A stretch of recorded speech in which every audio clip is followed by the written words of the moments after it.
Thing. Hello and welcome to Bergkamp Wonderland. We are an Arsenal podcast. Sometimes. For how much longer? Who knows? But for now, we're still here.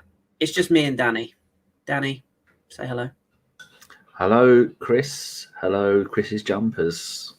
Well, I was just going to say, I don't know who's wearing worse. Is it your hat, which is... I mean, it's... I don't know. I don't know how to describe it to somebody who's not listening to this. It's basically like a reindeer is shitting on your head. It is. Or I've been in a field like a farmer, and I've seen a reindeer, and I've run up to it to give it a big hug. It's turned around, and my head's gone up its arse. Yeah, which is quite apt, actually. It's quite apt. Whereas I've gone for the Sonic the Hedgehog. I mean, it's an elite jumper. I think it's fair to say. Where'd you get it from? I don't know. I think it was Amazon last year. I think I can't have a nice Christmas jumper, partly because it's like a straight jacket on me, and partly they don't do in my size. Oh well, I mean that's your own fault. You've got nobody to blame but yourself. Right, let's get on with this. First of all, Arsenal Football Club. This is only going to work if you're watching this. So if you're not watching this, I'll describe what I'm going to hold up in front of the camera. But yesterday I got a message. I got a little thing in the post. Are they taking the piss? I mean, you know, basically what that is, dear listener, is it's a card from Arsenal. It says, "Thank you for supporting your club. You're welcome, you frauds. You're bloody welcome. How long is it going to carry on? I don't know. Of course, it will carry on for life." And of course, I joke, but it did kind of remind me that it's kind of a good time to maybe just bring everyone's Christmases crashing into the floor, Dani. As if this Christmas isn't going to be crap enough. Here we are talking about the state of play and whatnot. And I feel like every time I come on this pod, I'm moaning at the moment. So I'm going to try. I probably fail, not going to lie, but I'm going to try and keep it positive-ish. I think today's show is really just going to be you and I kind of fielding some questions from the chat and going through various bits and bobs. So that's kind of what we're going to do.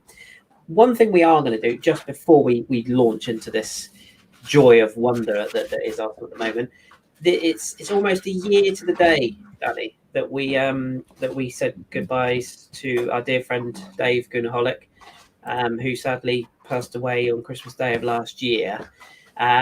Our chiefs and friends over at the Gooners Pod are doing a special, I believe. Did you just want to sort of mention that? So if people want to go and listen, they can? Yeah, go YouTube, the Gooners Podcast. No, yes, there's Atoms. Why did they change their name from the American Gooners or whatever it was? You know who they are, Mike and Andy. Go and find them. They've got Holic's son, or his stepson, and his grandchildren, and loads of people. So don't watch us. When Mike and Andy come on, go over and watch them. They did say to us, did we want to organise one? We said we did one last year, and personally, when someone close to me passes away, I'd just rather not talk about it. I'd just rather just be angry on the inside. But Mike and Andy have got loads of people coming on. And so when they're live, we're going to put the link in here, and then if you can just go and open that in another window and go and say hello to them and show a little bit of support, because what they're doing is really nice. And a year ago tomorrow, Kris, is so weird. It's nuts, isn't it? Time flies, and you can always watch us in delay. So if you want to go and watch them live, you can always watch us later, or just don't watch us at all. You know, it works either way. You know, if you do want to watch us though, we're live on Twitch, so you can go and give us some love over there. I noticed that Nishan has done just that. So as our pal Nick, who's I imagine Nick's streaming at the moment. So hello to Nick. But hello to all of our Twitch viewers. You can catch us on YouTube in delay, and you can catch us live on YouTube when we record. And there's a thing called Twitter. I think you can follow us on. I've never heard of it personally, so you know. Any news on that? Nah. I got my ban in October. I'm still waiting. So one day, by the time I come back, it'll be like out of date. It'll be something else. It'll have moved forward once again. But I don't think it's the worst time in the world to not be on Twitter right now, Dani, because I can only imagine I'd probably get quite angry at the situation. Since we last talked, and my rant went up, which actually went down better than I expected it to, if I'm honest. I expected a ton of abuse, but few people were fairly respectful in their reviews of my rant. But since then, we've lost some more games. Did you watch the wonderful Man City and Everton games of last week? Oh, before we answer that, Nishan, it is 2 a.m. there. So wherever Nishan is, Merry Christmas. Wow. If you celebrate Christmas, if you don't, then never mind. And he's subscribed for 2 months in a row now with Prime. And he says, hey, I thought Kris wasn't coming back until we won. Haven't we won? We haven't won. We haven't won. Yeah, let us know where you are, Nishan. If you're in Australia, which I think is the time, next year's Australia, I think that's the time difference. If you are, let us know. And thank you for subscribing. Also, so there you go, Sydney, Australia. Oh, I'm jealous, Nishan. What a beautiful so am I. Does he want to adopt us? I'll go. One day I'll go back to Oz. I love Australia so much. But yes, hello, Nishan. And I guess technically it's Christmas Day in Australia then, isn't it? It is. Hey, there you go, Nishan. Awesome. Who I owe someone a wave as well, don't I? Yes, you do. It's one of the very first people in here. It was Luke Howard, long-time listener. He says, "Can I get a cheeky pirate wave for Christmas?" Absolutely, you can, Nishan. Not Nishan, sorry. Luke, sorry. I saw Nishan again. Cheeky pirate wave. What can I do to make this somewhat different for you? I literally have nothing. I have no props here at all to do anything. So I'm just going to simply go, hi. If that didn't make you moist, nothing will. So let's pile in then. So, yes, Dani, did you watch Everton? Did you watch Man City? Because I had the pleasure of playing. Unfortunately, I did watch both of them, and I wasn't impressed at all by either of the games. Did you watch them? Because I know you've got to the point recently where when an Arsenal game is on, it is shit. You go, I'm not watching it. I'm going to go and watch the French league. It was so bad. Karl was asking you, what game in the French league should you go and watch? Yeah. And I think now, because you're a sadist, you've actually gone, no, I'm not going to go away. I'm going to stay watching this shit just so I can make myself even more angry than usual. Yeah. Partly, yeah. I mean, some of it was just because there wasn't other games on. The French league's taking a break now, so I'm going to have to watch this. I've got nothing else. But no, I just wanted to, it's been hard. It's been tough. But I thought, you know what? Maybe I'm part of the problem in turning my back. Maybe I do need to sort of take it in. And it should be stressed that I've watched all of the games, all 90 minutes, all season. It's not like I don't watch the games. I just don't always watch them live because it's been a painful experience. But yeah, I took the time to watch these two games live, and unfortunately, I'm not sure I made the right decision. Really, it was just, and yeah, we'll come on to that, Arjit. Thank you for bringing that up. I didn't know. Yeah, today. Hopefully that's not a convenient. Well, we'll talk about it later. Yeah, we'll talk about that later. But yeah, it wasn't good. The Everton game. I'm not sure I quite get the people that have come out and said that there was green shoots there, because I just didn't see them. I'm sorry, I just didn't. I thought we were beaten by what I think was a pretty average Everton team. Have they come on this season? Yeah, 100%. But they were missing, I think, 3 of their best players for this particular game. They had a midfield of Davies and Doucouré. I mean, that's not exactly world class, is it? Champions League, is it? No. And then you see Arteta still going, I know what, we need someone who's a proven goal scorer at all levels. I'll play Nketiah up front, who looks like he hasn't even gone through puberty yet. Mm-hmm. And what even is that about? And a midfield of Elneny and Ceballos. Which it's like he's trying to get himself the sack. Yeah, I suppose the Elneny and Ceballos thing, there wasn't many other options other than Maitland-Niles, who, I'm sure we'll both agree probably would have done a better job. There's also the argument of, Nketiah, well, Lacazette's out of form. But if you're going to play a player who can literally only score goals in the 6-yard box, I'm not sure playing around the 18-yard box is going to help him, because that's all we did. We just fannied around with it. And again, there's a lot of pass maps going out there and showing how the passes go backwards and forwards and sideways in and around the centre circle and that. And it was just the same again. There's no speed, there's no pace, there's no. There were some players I looked at and I just went, "You're hiding." I mean, Willian, obviously, unfortunately, has to be highlighted in that regard. His first half was an abortion. The body language of some players, you can just see it, and there's a fear as well, which will definitely come onto the Man City game. But there looks to me like a fear now where the players are actually afraid to attack. Not because they, don't want to score goals, but they're afraid to commit over the halfway line because they know that we're going to ship goals if we push too high up. And the weird thing is, of all these stats that are going around, our defence is still actually not that bad. But the problem is you only need to concede one if you're going to not score any and you lose a game.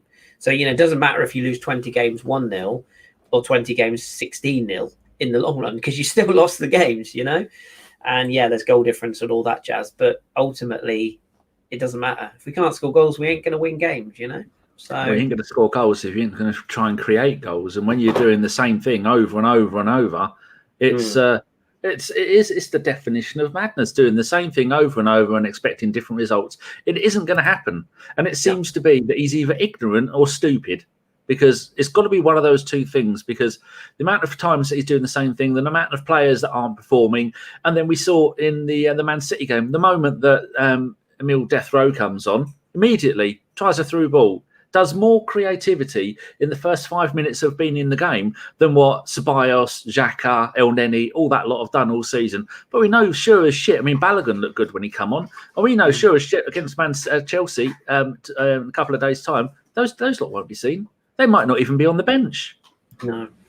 And we should say as well at this time of year, it's sad that we have to mourn the passing of Reiss Nelson, who's clearly been killed, and it's all been a cover up because he's clearly not anywhere near the squad. I mean, I don't know. I get the.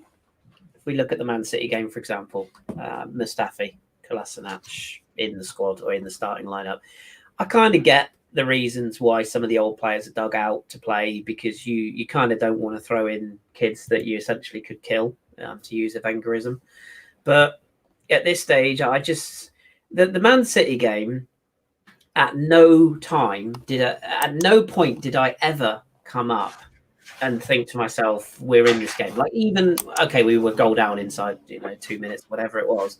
But even at 1-1, I never once thought, yeah, we're going to win this game. It was always a case of, well, we'll stay in this game for as long as we can, and it's how we'll lose. Now, okay, yeah, how we lost the game. Yeah, unfortunately, we've signed a very average young goalkeeper, and the poor fucker's been hung out to dry. And I don't know if you know this, but he had to shut down all his social media. He deleted it, didn't he? He went full carpenter. Purely because he got abused, and it's like, I thought we were past the point of abusing players. I thought we'd learned.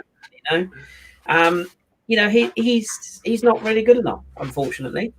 He's good with his feet. Well, I want my goalkeeper to be able to catch things, It's just... At times it did look like he was taking the piss out of Leno the way he tries and punches the ball out. And that does make me wonder, are they being coached that way? He was playing higher up than our defence at times. I mean, there's one point I'm sure he was in midfield, and but it's not the kid's fault, He's not a great goalkeeper. Sometimes you can bring in a young player and they turn out to be Alex Manninger. Other times, you take a gamble on Runarsson and look what happens. My concern more with that particular issue is he was a backup goalkeeper at Dijon.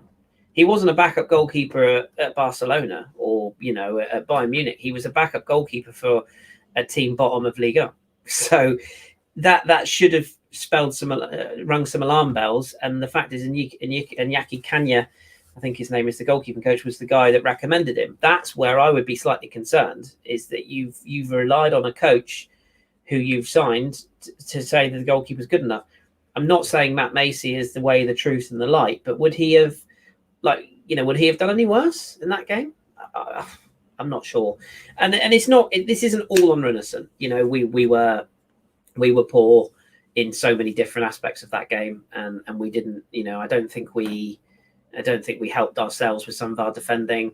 Yes, you could say it's not great goalkeeping for the first goal either, but Mustafi's marking or lack thereof is embarrassing. The attacking emphasis again is sadly missing. Thought Lacazette put himself about and scored a good goal. Martinelli was the one shining light, and of course, what would be the most Arsenal thing ever? Bring him back and he gets injured. Doesn't look like a serious injury. I don't know what the latest is, but I imagine he'll miss Chelsea. But it looked more like a kick.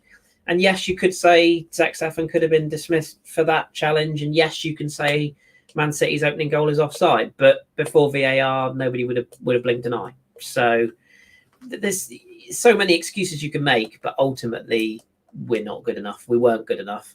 And I don't know who it was who put it in our chat. It was either Drew or Josh. I think it was Drew. But ultimately, a Man City reserve team turned up, played essentially with their sunglasses and flip-flops on in fifth gear and beat us comfortably. Like that's the realism, isn't it? It's not like they had to try. They brought on Aguero just to sort of, so he could kick off some dust after his injury. They never, ever needed to try, and they beat us comfortably. So, that's kind of where I am with that one. Yeah, Sean's wrapping presents. I had myself muted. Avon makes a good point here. He says, I think you've all been very unfair to Willian.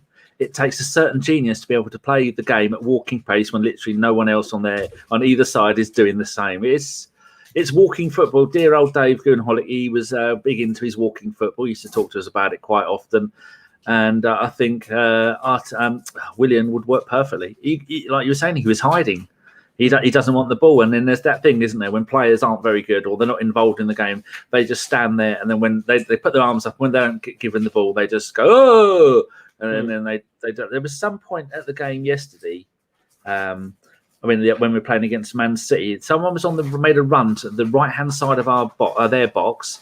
They put their arms up for the ball, and then whoever it was almost directly behind them, kicked it all the way over to the left-hand side of the box. And then the player who wanted the ball just stood there and looked at them and was like...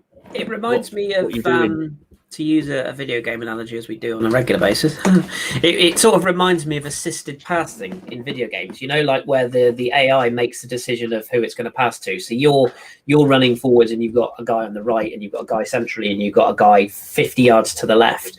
And you think that you're passing to the right because it's the sensible option. And the AI goes... Nah, let's thunder it out to the left-hand side where there's a guy 50 yards away marked by two players. It almost felt like that, where it was just like who's controlling these players' minds, and there is something to be said that confidence is a big thing here, and I do understand those people that are saying, if we can get a couple of results, then over Christmas, this can change. And a few people have used the analogy of Man United. They were 15th when we beat them at Old Trafford, and they're now third in the league. But at least with them, you could look at that and you could sort of say, if by nothing else, by dumb luck, they've got three strikers in Rashford, in Martial, and Bruno Fernandes. Eventually, one of them's going to come good. Exactly, and if those three don't score, Cavani probably will get a couple off the bench. With us, you just look at a whole thing and you just think, and when there's nothing in that midfield, and I don't know what's happened to Dani Ceballos. He worries me because I know some people don't rate him. I personally think people have got very short memories. He was very good at the back end of last season. This season, it's almost like he's just gone backwards. El Nene is what El Nene does. You can't bring a player like him into the side and think he's going to turn into Pete Xavi, because he's not. He's a water carrier and he does a good job, but he's trying to do too many jobs, because when he was with us at first, he was playing. Oh, pardon me, that's the coffee. He was playing the central midfield role, and now when he's got a different person playing next to him every game, it's almost like he's gone. Oh, don't worry, I'll do the defensive midfield, I'll do the holding midfield, I'll do the attack. I'll just do it all while you lot stand there and do nothing. And then it's killing his game, because we saw towards the FA Cup run that when his game was just strictly stay in the middle, pass the ball forward, and then we had someone from the back give it to the midfielder, the defensive midfielder, for want of a better word, give it to them, and then maybe Ceballos would drop back every now and then, break up play. But he's doing all the jobs. And then when you get one player doing three players' jobs, and then he's the only one with any kind of consistency with the number of games that he's getting. And so he's probably thinking, oh, for God, right, don't worry, you just do that, because El Nene's completely gone off it's a terrible analogy, but he's gone off the ball. We've shown just how good Partey was, that he made El Nene look great, because Partey would go, don't worry, there's three jobs we need in midfield: defensive, central and attacking. Partey seems to be able to do the last two and say to El Nene or any other player that he managed to play with in that handful of games, don't worry, I'll come and do these 2 jobs. You do that one simple job. So and he looks good because he's only doing one job, and that's what Ceballos is trying to do. And Ceballos isn't half the player that Partey is, and Ceballos isn't able to do it. And we're seeing that he's running himself ragged. And when we constantly see Lacazette dropping all the way back to sweep a striker, you've got to look at that and think, why isn't he being told not to? When it's just like the Sanchez days, when Sanchez would run all the way back to the defence to get the ball because no one else was doing anything. Yeah, we've got so many. The only players that want to get attacking, Nelson, Smith Rowe. I mean, Willock's not really shown much lately. But we've got all these players that are doing their best, that want to do their best and come on, and they're full of enthusiasm. No, but the players who just want to stand there and walk around on the pitch the whole time, certainly keep those all day long. It does have that vibe of again, like people who play Football Manager or games like that, where you start a new career, and the first thing you want to do when you take over a club is you just want to get rid of all of the old players, and you just want to bring in all the new ones, or you get rid of, like, and I don't mean this to sound xenophobic because it's genuinely not meant to be, but like you'd go to an English club and you'd get rid of all of the foreign players because you just wanted to bring through all of your academy English kids, Or back in the day, because you could only have 3 foreigners in the club. Yeah, exactly. Yeah, exactly that. So I mean, it's just or it should be said actually to balance that. I don't know if you're French, or if you're German, or if you're Spanish. You just bring all your Spanish players, whatever. But it does have the same thing when you went to Italy. You could only have 3 foreigners, so you'd have an entire squad of Italians. Because I used to go and manage Palermo. Yeah, exactly. And it just made it more fun if you brought through somebody from the academy. But it does have the feel of something that we need to sort of almost blow up. But my worry is that. It's not just Arteta, and I actually don't know. People sort of say about is Edu at 5. I don't know whether it's. I don't know really. I don't trust anybody. I don't know. I don't know who's making these decisions. I don't know. I worry that we're a little bit. I worry that we as a club are. Well, how do I put this? We're living off our reputation as a club far too much. We seem to think we're above certain things, don't we? We're above signing players from lesser Premier League teams. We're above having to qualify for Europe. We're above having to play, come down to a level of a Burnley to beat them. We have this kind of arrogance, and it's rife through our fan base. It's rife through our identity. It's just this arrogance that we just think, Steph's put it right, it's a cancer. And that is unfortunately the best word I can use. It's a cancerous mentality that we just think we're above doing the basics, doing the simple things. And that includes the squad management and bringing in players that are just not right, by any way. And that's my concern. And I don't know if I trust the people above Arteta or even the people above Edu, and it's all very well blaming the crankies, and there is probably a lot to be said for that, but they gave us money. They asked the manager who he wanted, and it's all right to say Willian was on a free, and it's not just all on Willian, but a 3-year contract doesn't pay for itself. That's still money that you could have invested in 3 young players and brought them through to pay their wages for 5 years. Why are we doing it? We signed Thomas Partey, and yet he's an excellent signing. He really is. But he's still 27.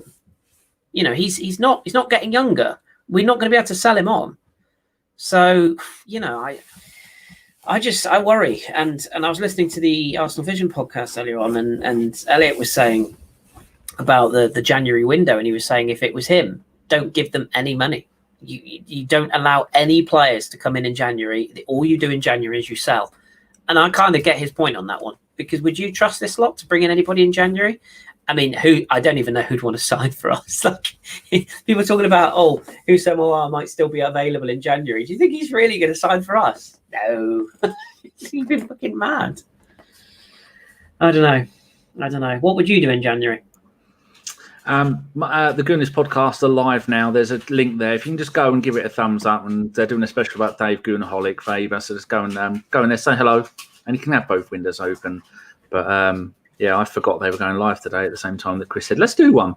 What would I do in January? I was talking to, you won't mind me saying, Swiss Ramble, who we all know Kieran is the man when it comes to Arsenal stats and figures and finances and all that lot. And I said to him, have you got any idea why, if we've got to play Ozil and Mustafi and Socrates, and I think there might be one other. If you've got to pay Kolasinac? No, I think he's got another 2 years left. God knows how that is. And I said, so if you've got to pay all these players this X amount of money, then for the next 6 months, no matter what, you can't get rid of them on a free. And so no one's going to buy them. And so you're paying their wages whether they play or whether they don't play. Why are the club keeping hold of them? Why don't the club just pay off all of their money and say, go on, at you get, because the Bundesliga bastards, as now they are officially called, all the players that have played in the Bundesliga that are all bastards because Arteta doesn't like them. And we all know for certain that if a new manager came in, the first thing he'll do is let Ozil play and all the other players that Arteta has now gone, I don't like any of you. None of you are playing. Even I'm not a fan of Ozil, and that modern Ozil. When we first started, he was brilliant. The first thing I'd do is start playing Ozil. Even though he's not played a game since must have been March this year. Back end of last season, yeah. Not about 9 months. He's not kicked a ball in anger. So I said to him, "Why don't they just let them all go?" And he said, "The only thing I can think of is they're possibly hoping to sell them in January." I mean, none of those players, because Mustafi is he's probably on about 120 grand a week. He's already said he's going back to Germany because that's where his family are from, where he's from. No German team are going to give him half of what he's on now, partly because he's not a decent player, partly because he's getting on a bit, and partly because he's going to they'll have to pay for him.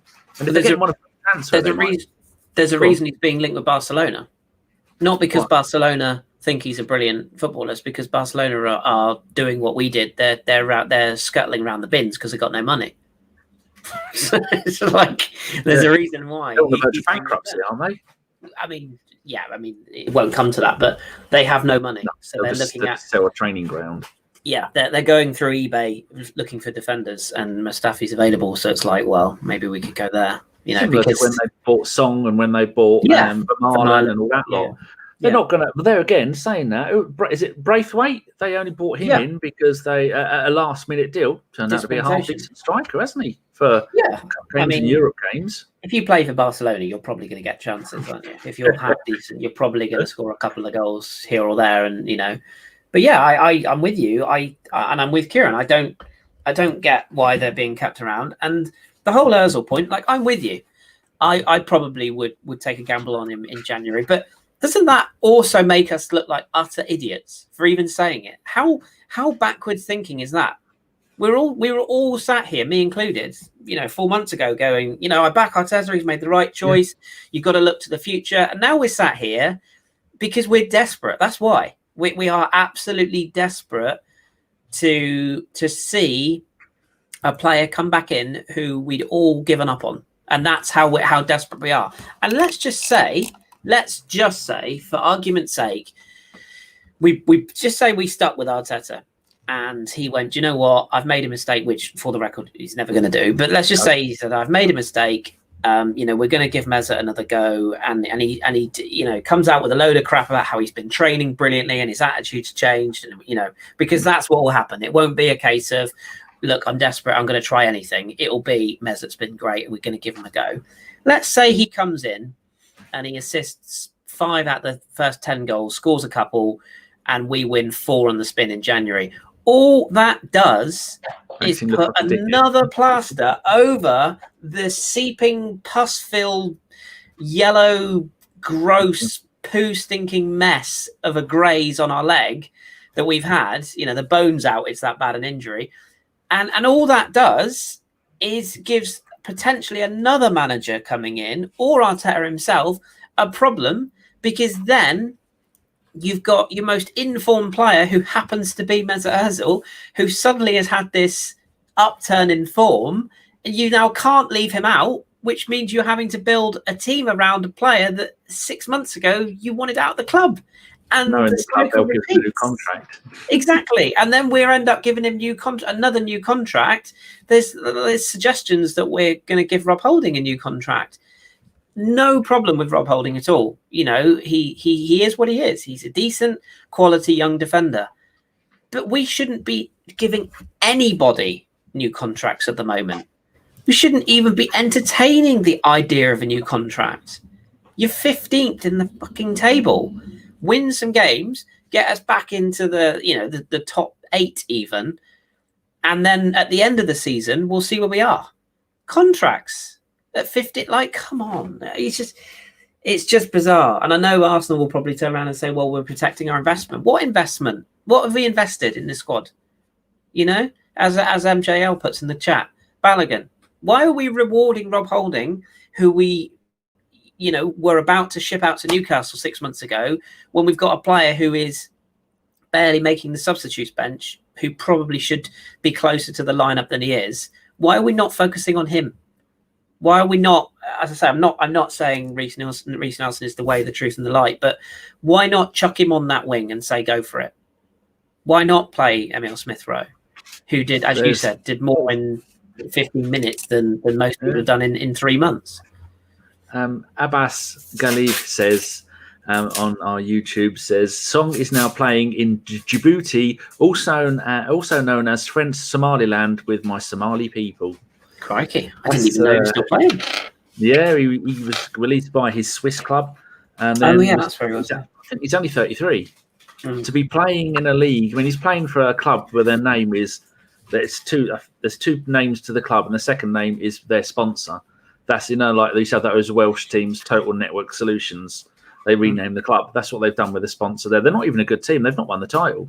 You think, oh, maybe he's going there to the Barcelona of Djibouti. No, it's not. So I don't know. So what you're saying is we'll probably bring him in January. Then that's probably what you're saying.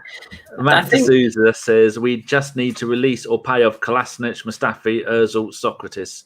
But they don't want to go, do they? This is the problem. Kolasinac is on 180 grand a week. Exactly. He had an offer from Leverkusen. He didn't want to go because he was on less. Like, to pay these players off, they would probably turn around and say, that's fine, pay up my contract. We can't afford to. We can't afford to do that. If we paid up all of their contracts, we probably couldn't sign a player for 3 years. That's the realism of it, you know. And keep in mind as well, we sat here on Christmas Eve in 2020. You know, we might not see fans back in stadiums for another year properly. You know, it's all very well saying, oh, we get 4,000 here, 8,000 here. Even if we got 20,000 into the Emirates, we're still only getting half the revenue, quarter of the revenue that we would do normally. You know, normality, I hate to be the bearer of bad news at everybody, but while people will continue to people and people will never learn, normality is easily a year away yet. So, you know, just because we all might be able to go back to going down the pub on a Saturday night in 6 months doesn't mean that we'll suddenly have normal transfers, normal contracts, and, you know, normal opportunities again. We just aren't. It's going to take a long time. So now is the time to be trying these younger players and giving them an opportunity. And as I say, don't kill them. You know, you play them at the right times. There's enough of them so they don't all have to play every game. Right, Nishan says 400k a week for Ozil, a new 2-year deal. Nishan knows. Avon says couldn't give a shit about Ozil. I think he says shit. For star RE. You can swear in here, Avon. And I want him as far away from the club as possible. The reason he was dropped is 2 assists and 1 goal. One goal created in 17, which is a rate, but still below what is happening now. People forget. I've gone and done a little thing, which I won't bother sharing because this isn't an Ozil podcast, but about his stats under his last season under Wenger, is then Emery and then Arteta. The stats are awful. It hasn't just happened under Arteta. It's been a steady decline for the entire time. What else have we got here? He's not. Let's not get it twisted. There's no way that he is not. I'm not just not playing. There's no way that he's not in that squad on football ability or poor training alone. There has got to be more to that. There's just because Arteta was playing him, wasn't he? So how is there suddenly, it's got to be about the off the pitch stuff. It's got to be. Well, that and his form. But even off form, he was making the bench, wasn't he? Even when he was crap, and there was that famous picture of him sat in the sun with Lacazette at Southampton last year. He was still, he was still in and around the squad. I don't even see him in the training pictures now, But yet, and that's another problem. But yet, he's still coming into training. You talked about the whole him and Socrates and the stuff about that. That's rotten. You you can't have players training and mixing when they're out of the squad. He's tweeting during games. It's embarrassing. Like, but you do know there's more to it, because by not registering him as a player, he could have easily kept him on the squad list. But by not registering him as a player, that's Arteta making a point. Yeah, be that point right or wrong, he has made the point that no, you're not. I'm not even going to register you as a player. So that's just, if anything, I think it's slightly vindictive. And it's again, as much as I want Arteta to succeed, it's arrogance. It's fucking arrogance. Like it's the same with Guendouzi. And I know that some people, I know that the fan base is a bit torn. Is he actually any good, or does he just run around a bit? Does he show passion with a U and an N? Nah, he's a very, very talented kid. Has he got an attitude problem? Yes. Was he, too cocksure and needed bringing down a peg or two? Yes. What he needed, though, was, and I don't want to sound like, one of the old people. What he needed was a George Graham. What he needed was just take a pedestal off. And in the old days, what we would say, a clip round the ear, Dani. I'm sure we got plenty in our school days. I had a chalk and board rubber chucked at me. Yeah, I mean that probably wouldn't get away with that, sadly, anymore. But that's what he needed. He needed taken to one side, and all this. Oh, he refused to apologise. Come on, man! Like, refused to apologise. It's not the 40s. Like, you, young man, have been a very naughty boy. You will not play for this football team again. No, like modern day footballers are mollycoddled. They've got agents. They've got boot deals. They've got contracts, sponsors. They're not just going to come in and go, oh, I'm really, really sorry. Please, can I play? They're going to go speak to my fucking agent. Deal with it. You either rate me or you don't. And that's just the way it is. That's modern football. And you can't tell me, no matter whether you rate him or you don't, you can't tell me that Guendouzi wouldn't get in our midfield right now. He would. Simple. Yeah. And Ozil would, if he was towing the party line as he is suggesting he is. We have a look at the because I've been trying to find my Ozil thing and I couldn't find. Oh, we've got 96 people watching us. Have you people got nothing better to do with your time? Merry Christmas to you. Merry Christmas to you all. Kris is wearing a sparkly jumper. No, a Christmassy jumper. Mm-hmm. Sean is down there on the floor wrapping up presents. Do the listeners want to see Sean? Here we go. All right, full screen. Be nice to her. There she is. I still have. That's a lot of presents. Are they all for you, Dani? There's more on the table. Good grief. Oh, there's loads under the tree. Just more money than sense, really. Yes. So there we are, back. No one's been horrible about Sean. I'm quite surprised at that and slightly disappointed. Move that off of me. No one's been horrible about Sean. Actually, I've not looked. What a shame. Give it time.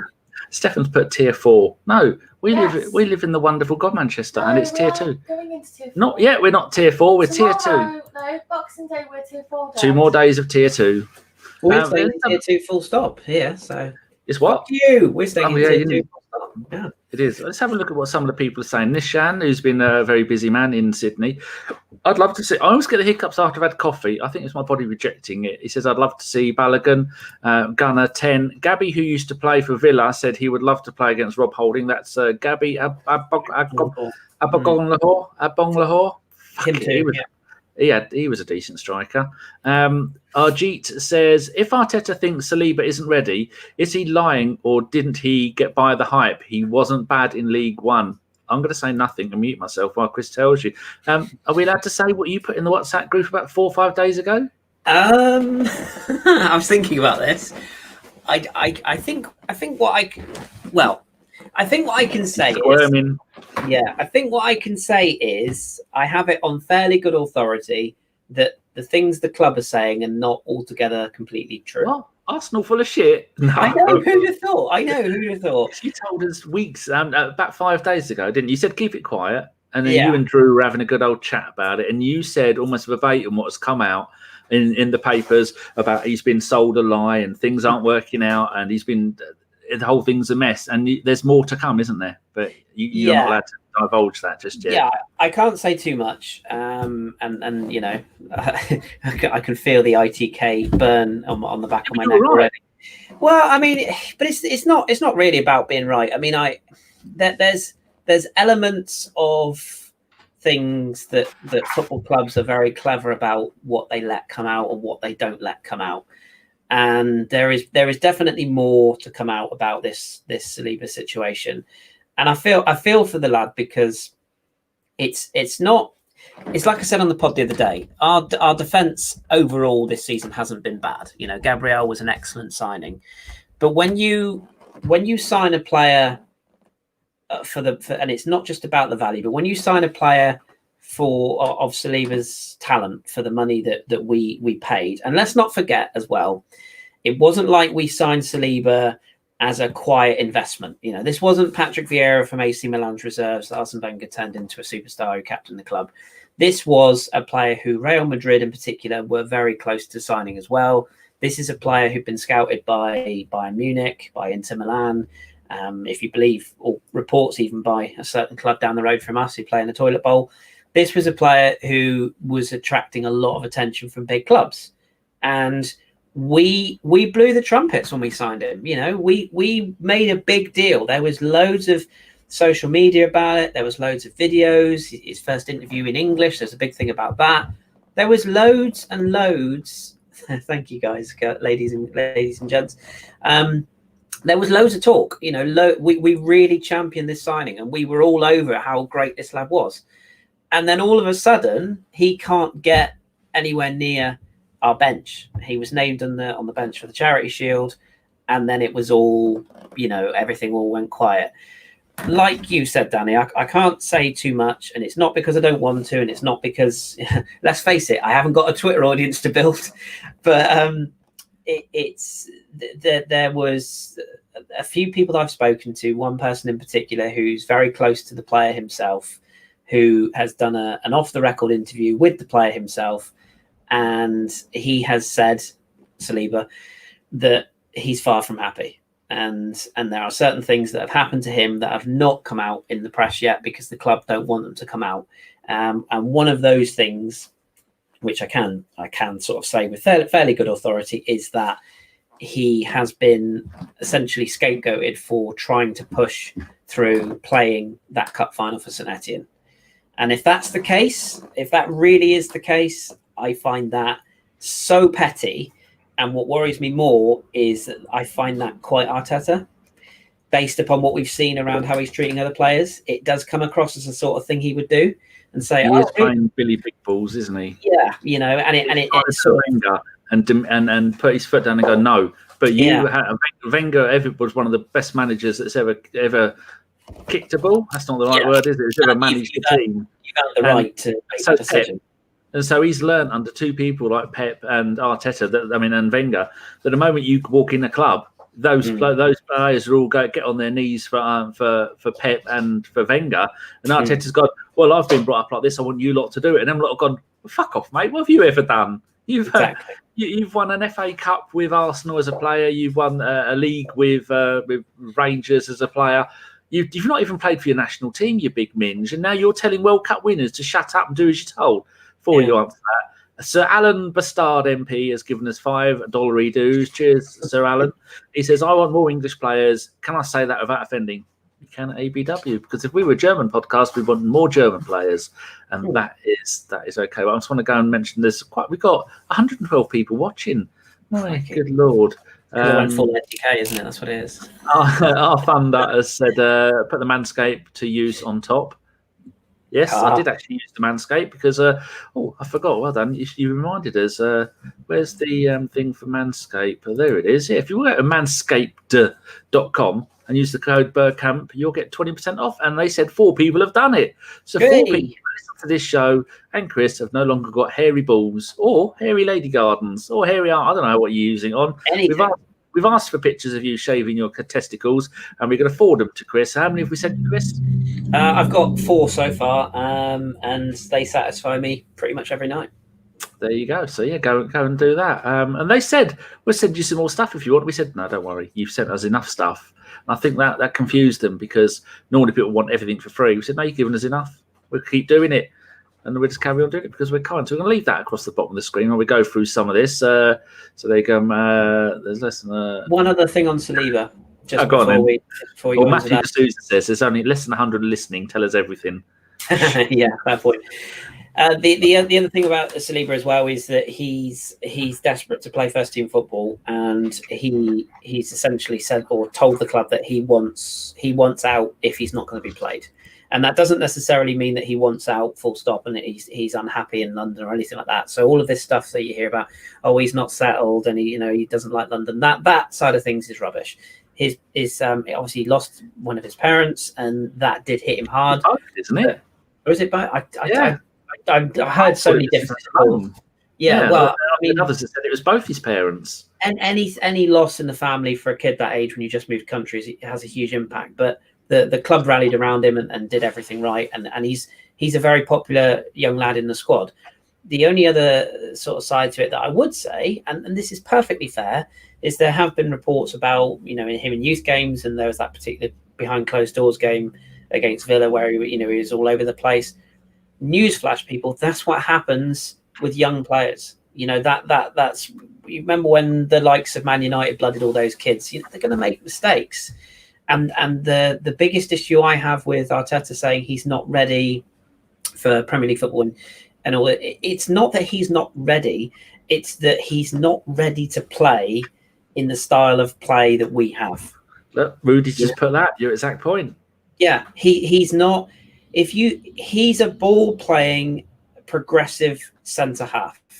If you look at the type of play, the best sort of player I can compare him to, like in the sort of the modern era in terms of who's playing right now. If you look at someone like Presnel Kimpembe at PSG, he's error prone, but he's a warrior. He's a leader. He's a player that will go to battle for you. And he's a player that will get on the ball and he'll make things happen and he'll bring the ball forward out of defence. And if you saw his tackle the other night, he'll rip a hamstring and still make a last-ditch tackle for you. He's that type of player. But he's also very, very cocksure, very out there, and he takes chances and he takes risks and he makes bad decisions. And even playing for France, positional awareness is not his strong point.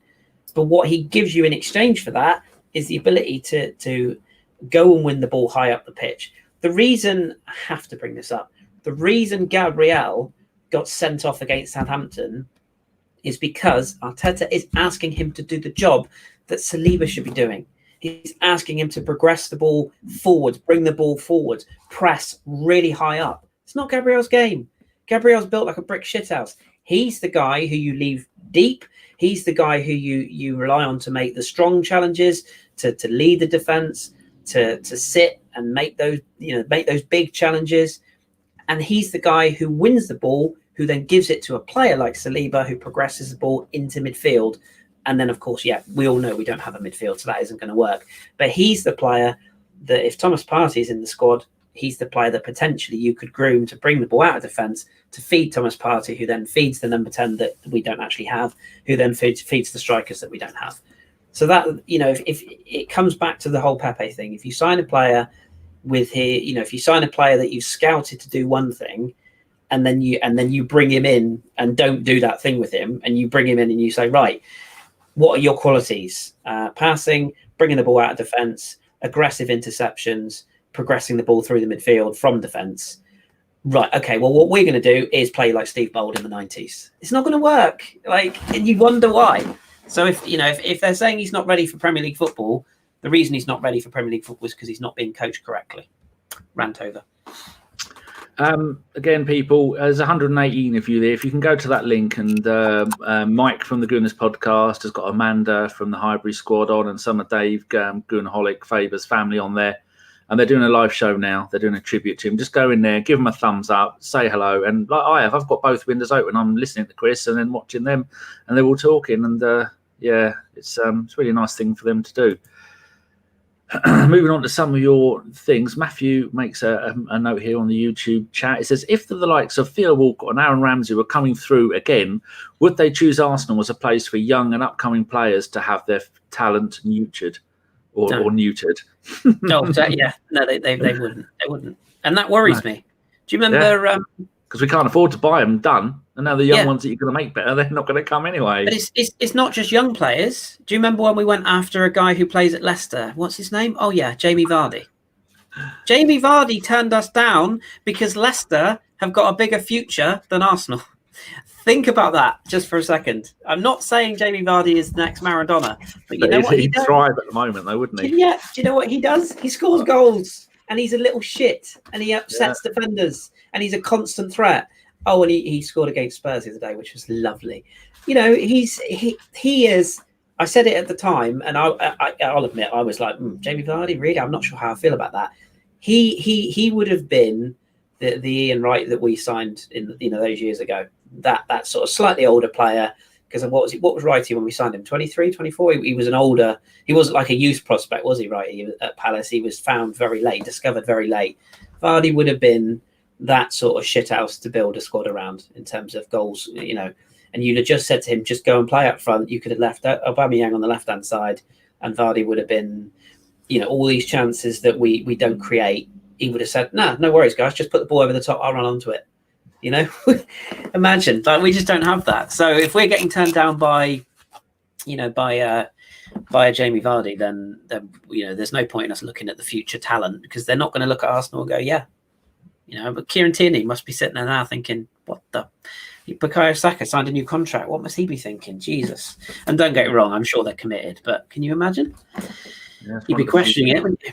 One of the few shining lights we've got. Arsenal 1886 to 2006. I'm glad to see it stopped at 2006, because that's when my Arsenal died. Is Arteta protecting Saliba from fan abuse? Become with on the back of the gun of the Runarsson. Is that got legs? I mean, I'm going to say no, because Runarsson was always a signing that no one was ever excited about. Nobody cared, did they? Whereas Saliba, that there's enough high-profile journalists in France, and there's enough documented footage, and there's enough games at St Etienne where you could see what we're signing. And if you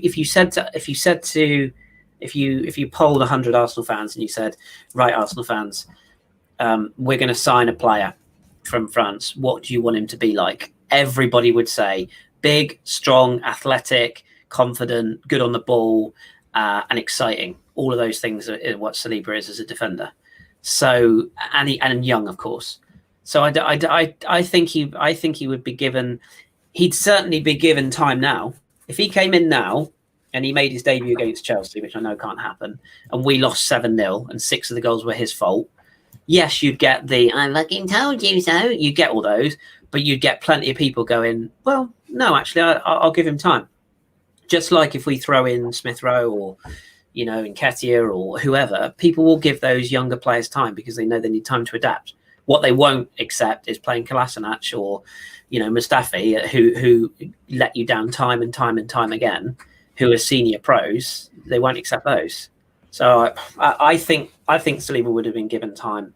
And we're trying to protect a kid. Like, maybe he doesn't want to be protected, Maybe he just wants to play football. The reason we actually signed him, it's just mental. And I had this conversation with Tom from the Gooners pod, from the what's Tom's podcast called? God, this is terrible. Gooner Talk. Thank you. We were having this discussion earlier on today when I was on my dog walk, and I said to Tom that the comparison with Wesley Fofana at Leicester is a little bit reaching, because they're very different players. But he was partnering Fofana at St Etienne, and as soon as Soyuncu got injured at Leicester, everyone went, well, that's their season over with. What did they do? They went out and bought Fofana, or they had already bought Fofana. They chucked him in at the deep end. He's made a couple of mistakes, yeah, but he's been really good because they put faith in him, and they've let him thrive. They've let him adapt, and a lot of that is because Leicester are on an upward curve. So yeah, there is the argument, if you threw Saliba in, we could ruin him, but I don't think we could. Gabriel wasn't Premier League ready, and he went straight into our team, and he's been Player of the Month every month. Sometimes you've just got to take a chance. Debbie Elder, I read all of your comments in our YouTube chat, Debbie. You're a very, very angry woman, and quite rightly so. When will we win again, Kris? I don't know, Debbie. Going to bring up a little window of our current form, just so.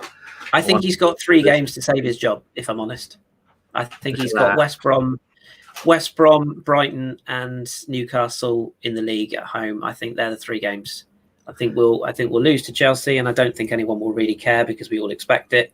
Yeah. And then I think he's got 3 games because we can't. Look at that red. That's 1 win from 4, 5, 6, 7. 1 win in 10 league games. Have you ever known it to be even close to being that bad? Well, I said it on the last pod, 94, 95, 90, 93. 93, 95. Yeah, 94, 95. Yeah, the second Cup Winners' Cup run. There's a reason for that, because we were playing 2-leg Cup Winners' Cup games all the way through with a squad that George Graham had changed from being a flair squad to being a cup squad, and grinding out results the whole time. It was horrible to watch. But I want to do something impromptu, Dani. So forgive me for mouse clicking. I want to bring up the squad from the 94-95 season. Yeah, and I just want to compare it. And I know you can't compare, modern day football and 30 years ago. I appreciate it's completely different football, right? But if you just compare the personalities. I'm just going to read you a list here, okay? Seaman Dixon, Winterburn, Davies, Andy Linnigan, Tony Adams, Campbell, Kevin Campbell, Wright, Alan Smith, Paul Merson, Eddie McGoldrick, Steve Bold, Vince Bartram, Martin Keown, Stephen Schwartz, John Hartson, John Jensen, David Hillier, Jimmy Carter, Steve Morrow, Ian Sally, Ray Parler, Paul Dickoff, Mark Flats, Lee Harper, reserve goalkeeper for those who don't know, Scott Marshall, Paul Shaw, Stephen Hughes, now tactical analyst, Adrian Clark, certainly now tactical analyst as well, Chris Kiwomia, Glenn Helder, God bless him, and Gavin McGowan, crikey. That was the squad, right, in 94-95. Now, of course, majority of that was UK based because that was the way football was going then. I've got it up on the screen. Of that squad, look at that squad. The one thing you would say about that squad is that that's the sort of squad that would go to Everton and grind out a 1-0 win, wouldn't it? There's not much flair there, is there? No. How many of those players are flares? Stephen Schwartz, probably not. Look, he's 49 games, 4 goals. That's terrible. Maybe Karl, a little bit of flair on his day. Merson. Yeah. But that was near the end of Merson's time. And then John Jensen, which would fit perfectly into the current Arsenal team. Well, John Jensen, there's a John Jensen is El Nene, isn't he? Yeah. Right now, if you compare them like for like, John Jensen is El Nene, Gabriel is probably Martin Keown. David Seaman and Leno don't even get me on that train again. But what we need is a Kevin Campbell or an Alan Smith, someone who is going to thrive on crosses. We don't, or even look, 3 there. Campbell, Smith, Hartson, all 3 of those. And then you've got the people like Linnigan, Adams, and Keown that will come up for the corners. You could put John Hartson, Kevin Campbell, and Alan Smith in that team today, and they'd probably have got a couple of goals from the crosses we've put in the last 3 weeks. Genuinely, even at the age they're at now. Yeah, even the age they're at now. Like, I bet you any of them would say, "Yeah, I'd get on the end of those crosses." And that's and the reason I wanted to compare that squad is because you genuinely could look at that squad and compare players that we've got now and say, would they be any worse at that era? They just couldn't. And the El Nene Jensen comparison is fascinating because that is what they are. You could argue that Ceballos is. Or could you even argue that Ceballos is Ray Parler level? I'm not sure. No, probably Schwartz actually is a good comparison there. Yeah, it is. Doesn't score many goals. Runs around a lot. It's just. But no, it wouldn't happen with this team because you've got Tony Adams, Steve Bold that would go mental at them if they're not. Ray Parler, actually, there, Bold, Adams, Parler. You wouldn't get away with anything with those 3 in the side. I know it's looking back at old teams and stuff, but the resemblance is there that this was the worst season I could remember, that 94-95, but for good reason. Yeah. The flair we had in that squad was Glenn Helder. I was speaking to him 2 days ago on Twitter. Yeah, I was defending him. Clang. Look, you're getting some grief. Karl is there. What the fuck is Kris wearing? God. Hey, Karl, don't you knock my Sonic jumper, Karl. Don't you knock it. Nothing wrong with this. This is peak, mate. Peak. I don't know. Just called Ian Selly a toe rag. He was, wasn't he? Wasn't he ex-Wimbledon, Ian Selly? I think he was. But it's just I just look at that squad, and as I said, I know it's an unfair comparison because because it's a different era of football. But there's so many players that you could pick out of that team.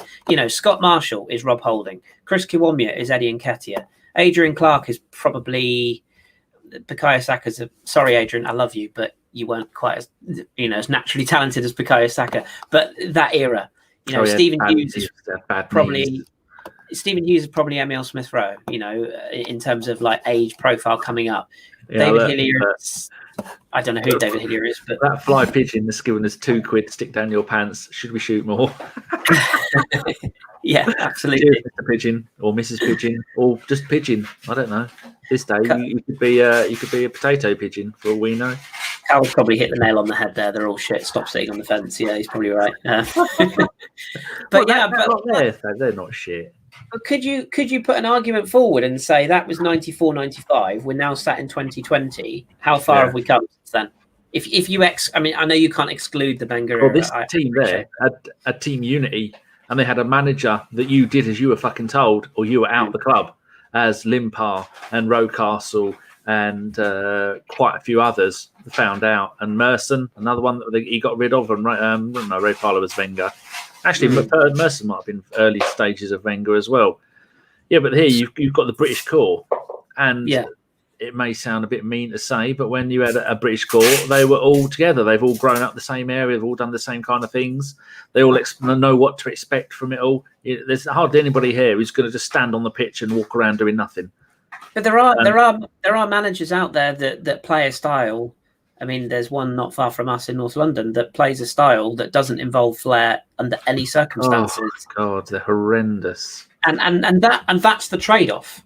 Do you want to get a manager? We alluded to it earlier on in the podcast. My master plan, and not my master plan, but the thing I mentioned on the last podcast. All the wheels are starting to grind. All the pieces are starting to fall into place. PSG have sacked Thomas Tuchel.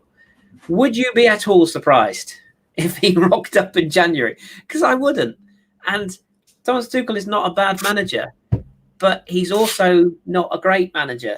And he's also basically going to be Unai Emery Mark II, which right now is probably quite nice.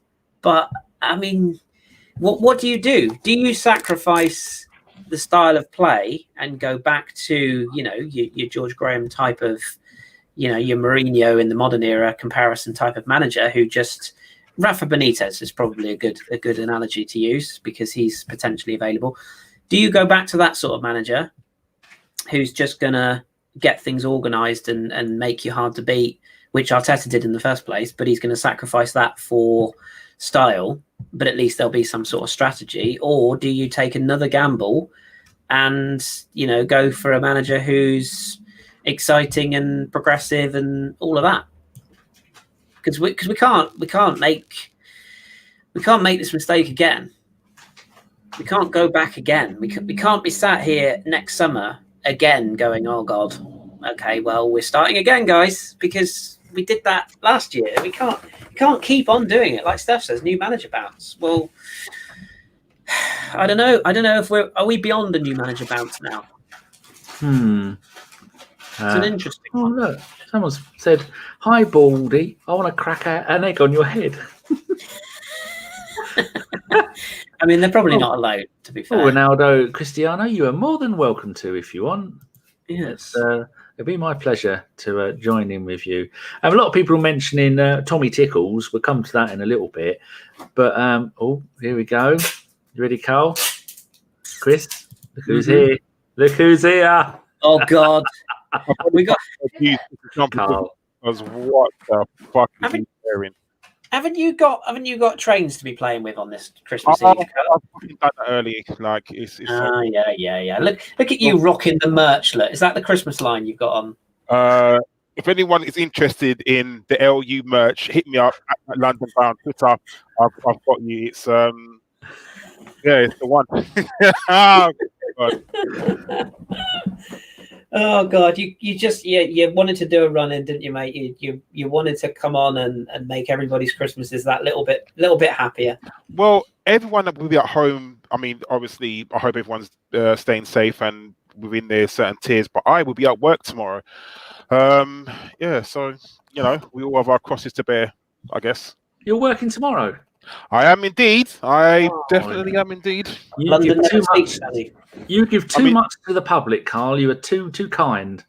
You're telling me, Dani, like the things I do. I mean, not only did I get fifey on work, on time to work, sort of Twice this year. Right, that's more than anyone could ask for, right? Like, what else could you ask for? But yeah, it's thank you, Stefan.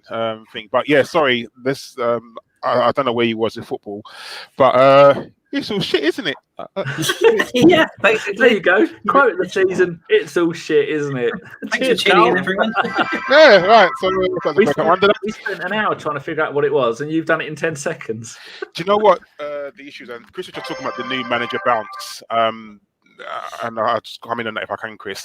I think it's over with, and I think the problem is, and I just said it in the chat, I don't know if any manager can get the best out of these players. I just heard you describing, sort of comparing the players, and they're not. I say they're shit players, but they're not all shit players. You don't become a professional footballer if you're shit. I think it's an over-exaggerated word, but are they good enough for what Arsenal needs? I mean, you could argue they're not. As much as unfortunately, as with any sort of organisation, it falls on top of the manager. If your members of staff aren't doing well, you don't look to members of staff, you look to the manager, because they're the ones that are being led by the manager. It happens in London Underground, it'll happen in football, Harrods, wherever you work. And unfortunately, if you don't have good members of staff, there's only certain, let's put it into business terms, KPIs you can get out of them. And unfortunately, Arsenal's KPIs are winning games, and they're not winning games at the moment. They're not scoring goals. They're not defending properly. So unfortunately, it is falling on top of the manager. Do I think that Mikel Arteta can get better results with better players? Of course he can. Like, it's inevitable. But at the end of the day, we're stuck with these players, and I think confidence is a lot. And I think the confidence of these players, I mean, you saw it on Tuesday. As soon as we let in the first goal, that was it. Everybody's head sunk. Everybody's head just went down, shoulders shrugged. And it's just like, wow, is confidence that low? I mean, normally, you know, teams go 1-0 down. You think, all right, it's only 1-0. We're at home. Let's see what we can do. But that was it. It was just like almost you could see it on the TV that everyone just sort of just curled up in a ball, was that really scared of thinking, oh no, like how many are we going to concede? Like it's really bad at the moment. Yeah, spot on. Yeah, excluding Martinelli, I think. But and as much as I love Martinelli and I love his attitude, he's his motivation right now is he desperately wants to play football. It's only a matter of time before he gets cursed with this sort of, toxic atmosphere as well. And I love him to bit. I'm not for a second questioning his commitment at all, but I'm just saying his bounce at the moment is he's fresh, he's hungry, he wants to play football again. You know, it's only a matter of time before he starts getting bogged down in all this trash as well. So it's you're spot on, Karl. It's spot on. Yeah, it's sad at the moment because I don't know if you've spoken about this, and I'm sorry if you have, but you look at the next fixtures and you genuinely cannot see where the next win's coming from, and it's scary. I mean, normally you could, this time of the year we'd be looking for the next over the Christmas period and thinking, oh, I wonder how many points we're going to get out of the Christmas period. But you're looking at it, you're thinking, wow, I really cannot see us winning. I mean, I have no doubt that we are going to win a game between now and the end of the year. That's inevitable. But it's at the moment you're looking at, you're thinking, okay, you got Chelsea Boxing Day. Chelsea are very hit and miss, but on paper or on form, Chelsea should beat us. But London derbies, you just never know. And it's scary to think, okay, where are we going to start picking up points? Because I don't know if you feel the same, Kris and or Dani, but do you think that we are genuinely in a relegation fight right now, or do you think we are far too big for that to happen? Well, I said, I don't know if you heard, we should say, actually, by the way, we've got a real life journalist in the chat right now. So everybody behave, all right? Come on, behave. You're being watched. Hello, Mr. We Collins. should say happy Christmas to Mr. Collins and Miss Quiff, because she's been poorly, but she's on the mend now. So, Simon taught us everything we know. And I think I speak for everyone when I say thank God that Simon was able to shave off that moustache, because he did look a little bit like one of those people that is wanted for certain crimes, you know? Yeah. I don't know if you heard what I said, Karl, before you came on, but I said that I think he's got three games to save his job, which is West Brom, Brighton, and Newcastle in the next 3 weeks. That's where I stand. I think he has. I don't think he can afford to drop any points in those 3 games. I think he has to win all 3 of those games, because if not, I think we. I think we are. We're. I don't think we're going down, but can we? Yeah. You know, I mean, Drew was talking about this, wasn't he, in the chat the other night? I don't know if you wanted to mention that, but yeah, I think we. No club is too big to go down. Ask West Ham and Leeds fans about that. There's a big difference between can go down and will go down. We won't. Yeah. Every team can go down. It's the same as can Spurs win the league? Well, they can. Will they? No, of course they fucking won't. We won't go down. I mean, Sheffield United are gone. They don't have the players. They don't have the money. They don't have anything to stop them going down. We have got more money than sense to throw at players in January if we need to. There's almost no player that we can't go out and persuade to come here because we're Arsenal, but more likely because we're going to give them 350 grand a week or whatever it is. And then if we do get a new manager in, we will get the players will play better, but we don't want to become that club, do we, Karl? Where we're constantly changing managers, because Chelsea do it. They do the double. They win the league and then they get rid of the manager. Our managers nearly get us relegated, and then we get rid of them. It's mad. But Dani, can I ask you a question? Do you think that we won't go down because there are 3 worse teams than us, or do you think that we? Well, there has to be 3, doesn't there, for us not to go down? There's only one. That is worse. Classic Dani. But do you think that that's the only reason why we won't go down, because there are potentially 3 worse teams than us? I mean, talk about new manager bounce. Dickhead's just gone to West Brom, hasn't he? And let's face it, he knows how to get out of a relegation battle. He does know that. And I heard, he's trying to throw a little shade at Arsenal in his last interview, saying, "Oh yeah, Arsenal are one of our relegation rivals." So he's trying to, just play a bit of mind games with Arsenal already, like because he sees it coming. But Sam Allardyce, as much as I hate him, he knows how to keep a team up. He definitely does. So. They're going to have a new manager bounce as well, aren't they? Let's be honest. So West Brom are definitely going to win a few games. And I think Kris is kind of correct. We have to, of those 3 games, Newcastle, West Brom and Brighton, we have to win all 3, no matter what. A draw isn't good enough, is it? A draw in any of those games is not good enough. But we've got the money and we've got the prestige to do whatever we want. People have been mentioning it all through the show, and here's Simon mentioning it, Kris. News about Tommy Tickles has been given the elbow at PSG. Simon says, sorry if already discussed. We've been waiting for you, Simon. Would the panel want Tuchel? I like him just because I can say Tommy Tickles 4 or 5 times a podcast, because I do like that. Me and Kris are Dortmund. Are you still a Dortmund fan, Kris, or have you changed? No. I mean, Paderborn is my number 1 German team, but Dortmund is a little soft spot, yeah. Yeah, you can't say your Bundesliga team, because they change divisions every single season one way or another. They go 1, 2, 3, 3, 2, 1, 1, 2, 3, and they're currently, I think, in the top 5 or 6 in Bundesliga 2. Yeah, they're doing all right. Yeah, they're on the way back, hopefully all being well, yeah. So the question is, tell us about Tommy Tickles. Why didn't it work at Dortmund? Why hasn't it worked at PSG? And do we want to go? And you can join in with that as well, Karl. Do we want to go and get another PSG reject, because it didn't work the last time? And has he got the stones to turn this lot around? I mean, there's a difference in terms of Unai Emery. The first thing to say is he speaks good English. So I mean, I don't want to be cruel on Unai, but that's always the stick that was used to beating with him. The thing that I worry about with Thomas Tuchel is he did a brilliant job at Mainz between 2009 2014. And that's what kind of got him the job at Borussia Dortmund. And he came in, his win percentage at Mainz was 39.56%. For those of you who like their stats, I'm not really one, but that's fact. Okay, his win percentage at Borussia Dortmund was 62.96%. Okay, so make of that what you will. That essentially suggests that he's a progressive manager who moves forward. Okay, the problem I have, or the worry that I have with a manager like Tuchel, is that when you join PSG, you're expected to win things, and he did that. So there's not really, you can't really look at that and go, well, he had success at PSG, because every PSG manager pretty much does. The big legacy that I think will haunt him at PSG is he doesn't manage egos well. And I'm not sure, Drew would be a better one to speak of it in terms of his Dortmund time, but he doesn't strike me as a strong manager, as a strong character. He's constantly undermined by Neymar. There's a video doing the rounds at the moment of Mbappe essentially mocking him after they beat Strasbourg 4-0 last night, which is a bit of a weird time for him to go of all times. It's obviously the Christmas break they decided to do it. He fell out with Leonardo, who's the sporting director at PSG.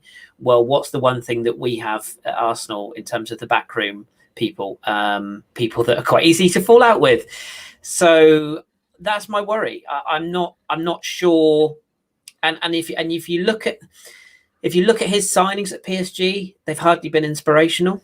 But at the same time, I don't know how much of that was because PSG have had to pull their reins in a bit in terms of their financial fair play and whatnot. And as Bavia puts in the chat, I think Tuchel did manage Aubameyang for a period of time. I just see it as a bit of a sideways step. The one thing that he does have over Arteta, of course, is experience. And he doesn't strike me as a manager who'll be out of work for too long. He doesn't strike me as like a Pep Guardiola who'll disappear for 2 or 3 years and have a bit of a sabbatical. I think he'll be back in work fairly quickly. And the Arsenal profile fits. And we looked at him at Dortmund. So there's history there. I'd be really on the fence, is the honest answer to that. I couldn't say much more. But my issue with him is, how does he manage egos? And he hasn't got a great reputation, certainly in Paris. Like I say, you'd have to ask Drew about Dortmund, but in Paris, I don't think he managed the egos particularly well, and eventually he was undermined by a lot of the big people that run the dressing room at PSG are Marquinhos, are Neymar, are Mbappe, are Kimpembe, it's basically like a core. Thiago Silva, when he was there, had a big say. And what's the one problem that Arsenal have at the moment? Egos in the dressing room. You can see my concerns with that. That's my worry. What do you reckon, Karl? I hear what you're saying about the sideward step. I think going from a club where you could literally, I know you said they sort of reined in a little bit, but going from a club where you literally could buy anyone that you wanted to a club where we are penny pinching and, trying to find the right player at the right price, I think would be hard for any manager. I think I know people call Pep a checkbook manager because he's always spent money at any club he's kind of been at. But I'm not saying that Tom is not the same, but the fact that he could be at PSG and say, "Oh, I want X player," and they would look at him and be like, oh, "Okay," as long as Leonardo agreed, they would go and get them. If he comes to Arsenal and said, "I want X player," the first one would be like, "I don't know, they're a bit too much. Let's see what our super agent friend can get us, and then go from there." And I think that's the issue. And the thing is, I don't know if Arteta does go. I don't know personally who else we get. You're looking at, Allegri is not going to come to Arsenal. It's not going to happen. He might end up at PSG, by the way. It's him or Pochettino at PSG. I don't know. I thought Poch. I don't know if Simon's still here. I don't know if Simon's got any info, but I thought Poch was almost. I agree.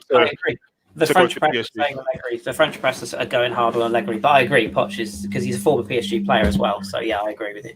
Yeah, I thought he's kind of nailed on. And my worry is that if we do get rid of Arteta, who do we get? Who is there out there that, we just said it. Arsenal are in a relegation fight. They are 100%. Think about this. If Arteta does lose his job, that means he must have lost 2 out of the next 3 games. So then, therefore, we are 100% in a relegation fight. Burnley are 1 point behind us with a game in hand. Yeah. So that just shows you the dire situation that we're in. Are any of these high-profile managers that we're talking about, have they ever been in a relegation battle? Have they ever been, with their backs to the wall, we need to grind out results? Or have they been mid to high table, let's see if we can push him for a European place? I think it's at the moment it's perilous, because I don't know who we give it. Do you give it to Baldy to the end of the season? I very much doubt it. But well, I'll tell you who worries me, Karl. You talk about who's got relegation experience and is available right now, and who's a young, sort of amiable manager who you could mould and who Edu would have full control over. Eddie Howe. I knew he was going to say that. I knew you was going to say that. And that worries me, really, really worries me. And don't get me wrong, I actually think Eddie Howe is quite a progressive and a nice bloke and perfect for Bournemouth. At Arsenal, nah. Isn't he the same? It's a bit like Tinchu, who can't manage egos, because didn't Defoe go there and he couldn't manage Defoe? Because I'm not saying that Defoe should start week in, week out, but he went there and couldn't handle him, and that's why he was there for a season or half a season. Then he shipped off to Rangers. So I think that's an issue as well. You do need a big personality, someone not to dominate and scare people or players, but you need someone who commands respect. Yeah. And I think, as much as I hate him, that the manager from up the road, he's an idiot, but he commands respect wherever he goes. Like, people respect him. You're looking at the likes of Sam Allardyce when he goes to and don't get it wrong, I'm not saying I want Sam Allardyce, by the way. I'm literally saying that when he walked into that dressing room at West Brom, I guarantee those players took notice of what he said. Do you know what I mean? And I think that's what we need. We need someone who can walk into that dressing room, look at Aubameyang in the face and say, "You are not playing very well right now. You can get offended if you want. Yeah, you're not the captain." I'm not thinking to make a statement to take it away from him, but to say maybe this captaincy has got a weight on you that you just can't lift. They need somebody who will actually tell them what it is. And I'm not saying Arteta's not doing that, but like you said, this dressing room has got issues, and I think that we really, really need someone strong to walk into that dressing room, tell the players as it is, in a respectful way. I mean, if players want to get upset, then so be it. Like, we are where we are. But I think that if we are going to get rid of Arteta, we need to do it before the transfer window closes, because as you know, it will be like the day before the transfer window closes, and that's when they get rid of Arteta, and the new manager will have no say on any new signings, and it's just so typical Arsenal, isn't it, that will happen. And they have to stick with it as well. I mean, as we say, as we record this, Arteta's still the manager, and I've got no reason to think that that's going to change right now. But they have to stick with it. Arteta came in and said, there's these non-negotiables. I'm going to lead from the front. I'm going to speak up on behalf of the players. I'm going to take full responsibility for my results. What has he done in the last 3 weeks? Thrown stats into press conferences, thrown players under the bus, and gone back on all these on all these things he promised. You can't do that. And this is where again, it's not him as a bloke, but this is where his inexperience as a manager comes in. You can't come in and throw all those sound bites around and then go back on them in 6 months. So, like you said, you've got to have a manager who's going to be strong enough to come in and manage that dressing room. And I think you've also got to have a manager, and this is why Mourinho would never have worked at Arsenal, full stop. I mean, putting aside all of the obvious reasons, he will always come into a club and say, right, I want this player, that player, that player. He did it at Spurs. He wanted Højbjerg, he wanted. I don't actually think he wanted Bale. Who's the other one that they brought in? Regulon. Regulon. Yeah, he said, I want a left back. I want. So he would have had those demands on Daniel Levy and said, yeah, I'll come, but I want this, this, and this, and that would have been it. And he would never have got that at Arsenal, as you said. They would have come in and said, well, yeah, we understand you want Aouar, but there's a guy out the back of the bins at Chelsea. You might know him. We could get him and we could dress it up like it'll be brilliant because we'll give him a long-term deal and it'll be great. So you can have him. Mourinho would have gone, yeah, no. Whereas Arteta has obviously gone, yeah, okay, I can buy into that. So you'd have to bring in a manager who's willing to work under restraints, and that's why I don't know if Rafa Benitez would work, because Look what happened at Newcastle. He was constantly undermined by the management there and forced to work with an average squad. And he worked miracles with Newcastle, but miracles for us is not staying up. We would expect a lot more. I think the only other three candidates that you could put even in the box as potential suitors, Tuchel is now obviously one. I think Lucien Favre, who's recently lost his job at Dortmund, would be another, just because he's got a certain Wenger quantity to him. He's a little bit Wenger in his thought process and the way he manages clubs. And the other one, which slightly worries me again, is Patrick Vieira, which nobody's mentioned, because a lot of people people realize he lost his job at Nice. He didn't do a bad job at Nice. He's had a bad season at Nice. Did he have my favourite Balotelli at Nice? Was he there at the same time? Briefly, but he soon... Did he get the good end of Balotelli Nice, or did he get the shitty end? I don't think Balotelli's been good since Inter, to be honest. So, no, that didn't really work out. And the problem with Vieira was, again, tactically at Nice, he fell apart. He wasn't managing games and he wasn't managing players very well. And again, but I'm just, again, I'm not saying I want him or anything. I'm just saying, if you look at our board, this is representing the bigger problem. Do you trust this board who employed Arteta to employ the next guy?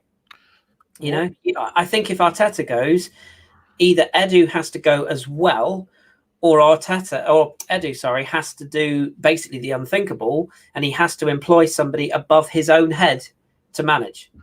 And would you employ somebody to manage you? Like if you went into work tomorrow, Karl, and realised that you were sending Fifey on the wrong direction every single day. Oh no, wait, you do. But let's just say that you were sending really high rise. You were sending Alan Sugar in the wrong direction to his business every day, and somebody came into you and went, Karl, do you know what I think you need? I think you need to employ somebody above you to help you. You wouldn't take kindly to that, would you? No one's going to. No one's going to admit that they need help either. No, because they want to be seen as the person that does the job. But just to both of you and Dani, do you think that we could possibly get a manager from another club? Like, I'm just going to put it out there, Bielsa at Leeds. Do you think there's a possibility that we could possibly get him out of Leeds? I always saw Bielsa as a manager who doesn't stay long. You look at his history as a manager. Wasn't there one club, Kris is going. Something I said. He's got a runny body. I always thought he would be somebody that would come in short. Bloody child. That someone would come in short term and get the hump and leave really quickly, because he was at something, is Marseille or something, or was it somewhere that he went and he was there for 2 days? Went, no, I quit. He's not someone that is going to be there for 5 or 6 years, going to turn things around, build the culture of the club to be something of his own. But Alan Davis was talking about getting the Eddie. What is it? Eddie Howe? Yeah. He was talking about getting him in. Does play nice football, but can you play nice football with some of the shit that we've got? Because the first thing he's going to go is, well, I need creative midfielders. I need another right-sided winger, because Pepe isn't doing the job. Willian isn't really a right-sided winger anymore. Maybe play a little bit on the right. I think he's a little bit like Ray Parlour was back in the day, where he can play out on the right, but he also likes to play it through the middle. But I think it's all that talk is redundant. Arteta's going nowhere because they're just going to keep him.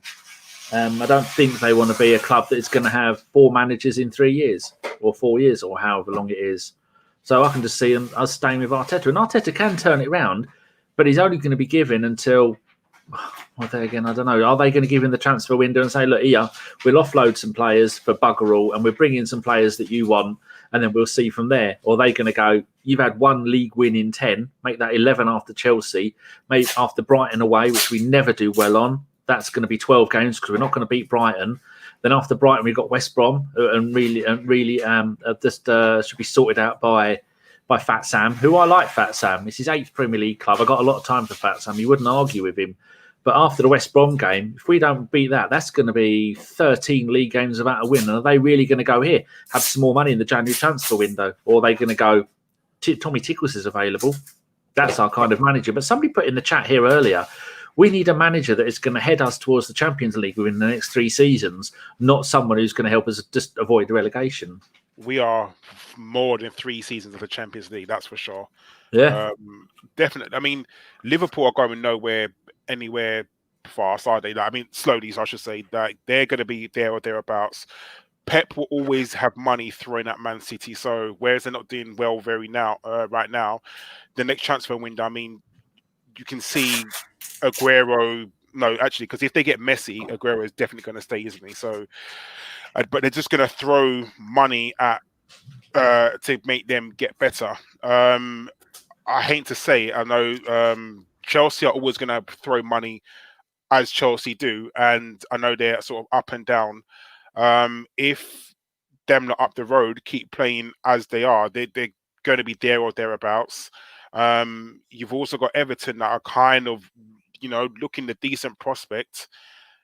So I think we're nowhere near top 4 at the moment. Nowhere near it. There are easily 8 clubs better than us at the moment, easily. And then we've got to get actually there's 15 at the moment, but 14 I should say, but we've got to get past break into that top 4/6. I think we definitely don't get into that this season, or definitely not this season.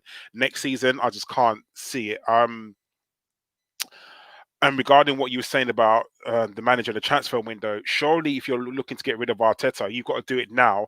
So you give the new manager the transfer window to say, I mean, if we are talking to a new manager, surely you're going to say to him, okay, what players do you want and that we can bring in? And at the moment, I think that if we stick with Arteta, then he's going to have the transfer window. So he's going to have the players that him/Edu decide that they want. I just don't want Pony. I mean, Kris, you may know this. They're talking about Eriksen coming to Arsenal. I mean, heaven forbid, but do you think that? Can you see Eriksen at Arsenal? Yeah, yeah, 100%. Big payday. Knows the area, knows the club.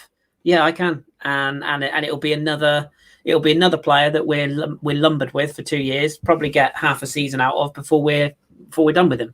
Pointless. They're just and from I don't know if Simon's still in the chat, but I'm led to believe this one's quite far down the line as well, which worries me even more. Yeah, I could see it, but I wouldn't be giving if it's Arteta, you've got no choice but to back him in January, because if you're sticking with him and you're putting faith in him, then you have to back him. You have to say, fine, here's some money to try and get us something in January. If you brought in a new manager now, I would only be trying to get a manager in who understands he can't spend in January. I wouldn't be spending a penny in January. This squad that we've got, as I said on the pod the other day, and a few people would disagree with me, but I'll stand by it. This is not a bad squad. There's a lot of average players in this squad. I'm not disputing that for 1 second, but it's not a bad squad. There's enough talent in both the younger players and some of the established players that, let's not forget, we were all lauding just 6 months ago for winning an FA Cup and being tactically. We said that we both said top 4, didn't we? Yeah, exactly. We were all. After that, I'm muting myself again because Sean's rapping. Abbas wants to know about Jardine, Kris, while I mute myself. Yeah, not for me, Abbas, to be honest. Just what he did at Monaco was brilliant, and what he did at Monaco was very. That's how I put this. It was very well backed by, at the time, the Monaco owner, who gave him quite a lot of money and gave him a very big contract, I might add. The second spell sort of raised alarm bells for me. That they kind of let him go and then they brought him back. And whether it was because his heart wasn't quite in it when they brought him back, I don't know. But he's a manager who, again, he's very. Tactically, I'm not 100% sure, and he's very good when things are going well. But he doesn't strike me as the type that can get you out of a sticky situation and progress your club. He's the type of manager who he works very, very well with younger players, but I don't think he would be a long-term solution. I would have taken him a few years ago, by the way. I think when we had the squad we had 3 years ago, I think he probably could have worked with that squad. But this squad, I'm just not sure, to be honest. So yeah, I get why his name's been mentioned, because he's been out of work for a while, but that's mainly because he's sat on a beach sunning himself in Monaco because they paid him an awful lot of money. So yeah, not quite so sure. That's a good point actually in the chat. What do you reckon to that, Karl, that Alex has made? Bruno Fernandes and Jota both hit the ground running, because there's always this argument, isn't there? Whenever you sign a player, they need 6 months to settle. I said to Dani earlier on, we have this arrogance about us where we sort of refuse to sign players that are, lower down the league or championship level. We've been linked with Emi Buendia at Norwich. Would you sort of change our transfer policy altogether and actually start looking for players that are, even like what I don't want to say like Leicester caliber, because look where they are in the league. But would you start looking around the Premier League and saying, actually, we need to start signing up and coming players? Ben Godfrey, Everton Championship player. Would you go down that route? I think we kind of have to. I think we can't just keep throwing money at these European clubs. And I think, I hate to bring politics into it, we can't anymore, because with Brexit and all sorts, you're kind of going to have to look to more English-based players. I think there's nothing. I mean, you look at, I forgot his name now, Ollie from Aston Villa. Ollie Watkins. Yeah, Watkins. He's come straight into the squad and he done well. And I think you're right what you say, Kris. There is an arrogance about Arsenal about, we can't sign players from lower down. I mean, I know a lot of people were looking at Jude Bellingham before he went to Dortmund, but, there was likes of him. The guy that's gone to, I mean, I know he's got a massive ego, but the guy that's gone to West Ham, Ben Rama, sorry, yeah. These are all players that Arsenal surely could have looked at. I mean, I know we was looking at David Raya from Brentford before we got the calamitous goalkeeper that we did, but I think I remember talking to Josh, and Josh was saying that he's not as good as maybe we think he is. But I think we have to start looking at, I don't want to sound really Brexity here, but we have to start looking at English players from England who know the game. And, I remember I was talking about signing Lewis Dunk from Brighton. I mean, I know now it looks like something not good, but, Lewis Dunk was maybe someone in a better squad that could have done well. He was playing well for Brighton a couple of seasons ago. And I just think, like you said, there is an arrogance about Arsenal that no player from England is good enough for us. I mean, in my mind, I'm trying to go back. Who was the last player that we signed from an English club? Is it Welbeck? I'm trying to think of the same. Because, like you said, you mentioned Dunk at Brighton. What about Ben White? I mean, he was on loan at Leeds and was clearly too good for the Championship. Nobody was in for him. But my worry again is, it's all right saying we sign these players. What if we Saliba them? There's no point in signing these players if they're not going to go into a team. Why did Jack Grealish sign a new contract at Villa? Because nobody came in for him. Like that has to be. And he would have had the pick of. Oh God, yeah. I'm sure Spurs wanted him. We wanted him. Man United wanted him. But there was a reason why nobody went in for him. And I think that, yeah, it's annoying that there are so many good players, even Championship level. There are players in the Championship that could come up to the Premier League and win. And play well. But I think there is this arrogance. Well, if you're in the Championship, you're not good enough in the Premier League, which is absolute nonsense. Of course, you surround players with better quality of players, and they play to that level. Not always, but there are times. I mean, like you said, Ollie Watkins, who's come into the Aston Villa squad and done well. I mean, I think we were talking about Max Aarons as well from Norwich to come to us, and I don't think he's a bad shout to come in to challenge. I mean, is he better than Suarez? Maybe Cedric? Maybe, I don't know. I worry about him defensively. He's very good going forwards, but I worry about him defensively personally. But yeah, I know what you mean. But unfortunately, he signed a 4-year contract, so we've got him for the next 4 years. So, or thereabouts, on stupid wages, more than likely. Well, we've got him until Kia can move him to one of his other franchises for a profit. Yeah, there you go. I mean, it's just, yeah, I think we need to start looking domestically. We have to, because, but the problem is, as you know, Kris and Dani, there's always, a premium price tag on English players. I mean, if we was to go in for Max Aaron's next transfer window, you're looking at him and you're thinking, how much is he going to cost, and how much is he going to cost Arsenal? But it's not. What did we pay for Kieran Tierney? 23 million. 23. There's a lad at Rangers, James Tavernier, who's a guy who I think is defensively very decent and puts in a decent cross and is a good attacker. Scores a hell of a lot of goals. I mean, I think he had 10, 15 goals a season. But I mean, he's a player that you scored a screamer last weekend. He's a player you could look at. Odsonne Edouard at Celtic is a player who's desperate for a move. He's definitely on the move scene, isn't he? 100%. Yeah. And he's a player that you could build around. And again, I wish I could think of another example of a player, because I hate using Tottenham as an example. But, Mourinho went out and bought Pierre-Emile Højbjerg last summer. He's not a young player. I think he's 25, and he was playing for Southampton and was kind of bombed out. It doesn't have to just be signing young Premier League players. Doucouré went to Everton. Why were we not sniffing? I'm not saying I don't think he's quite as good as everyone would, had said at the time. But why not? Bouna Sarr at Watford. Why not? Robinson from flipping the hole to one of the best right backs. Yeah, exactly. One of the best left backs in the league. Exactly. Yeah. Liverpool take a chance, and look what it turned out to be. And why did we never do that? The last punt I would say we took is probably Rob Holding. Obviously Chambers as well. Yeah, and it's, I don't know. I just think that maybe not everyone's gonna become a Robinson. It's not always gonna happen, but take the chance and just see what happens. And we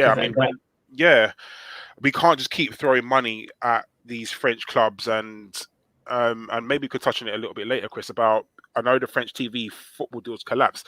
Our French teams are now going to be selling their players. Yeah, but again, I don't trust our board to go and get the right ones, because if we go and do what we did with Pepe, and I'm not even talking about the fee, I'm talking about going apparently scouting a player who we've now decided we want to try and do something completely different to what he did at Lyon. There's no point. This is why there's no point in us pushing for Houssem Aouar, because we'll end up playing him as a left wing back or something stupid. What's the point? And you laugh and I laugh, but if you put Aouar into, and as much as I like him as a player, and I do, his form has still been very patchy. He still is a very streaky player. He has got a little bit of a, attitude's the wrong word, but he has a bit of an ego about him. He's another player that could very easily sort of turn into that kind of unsettled, unhappy player if you don't play him in the position that he joins. And what's the point? There's this. I would rather that we just kept what we've got and waited for the right player to be available than spunk 40 million on a player we're going to misuse.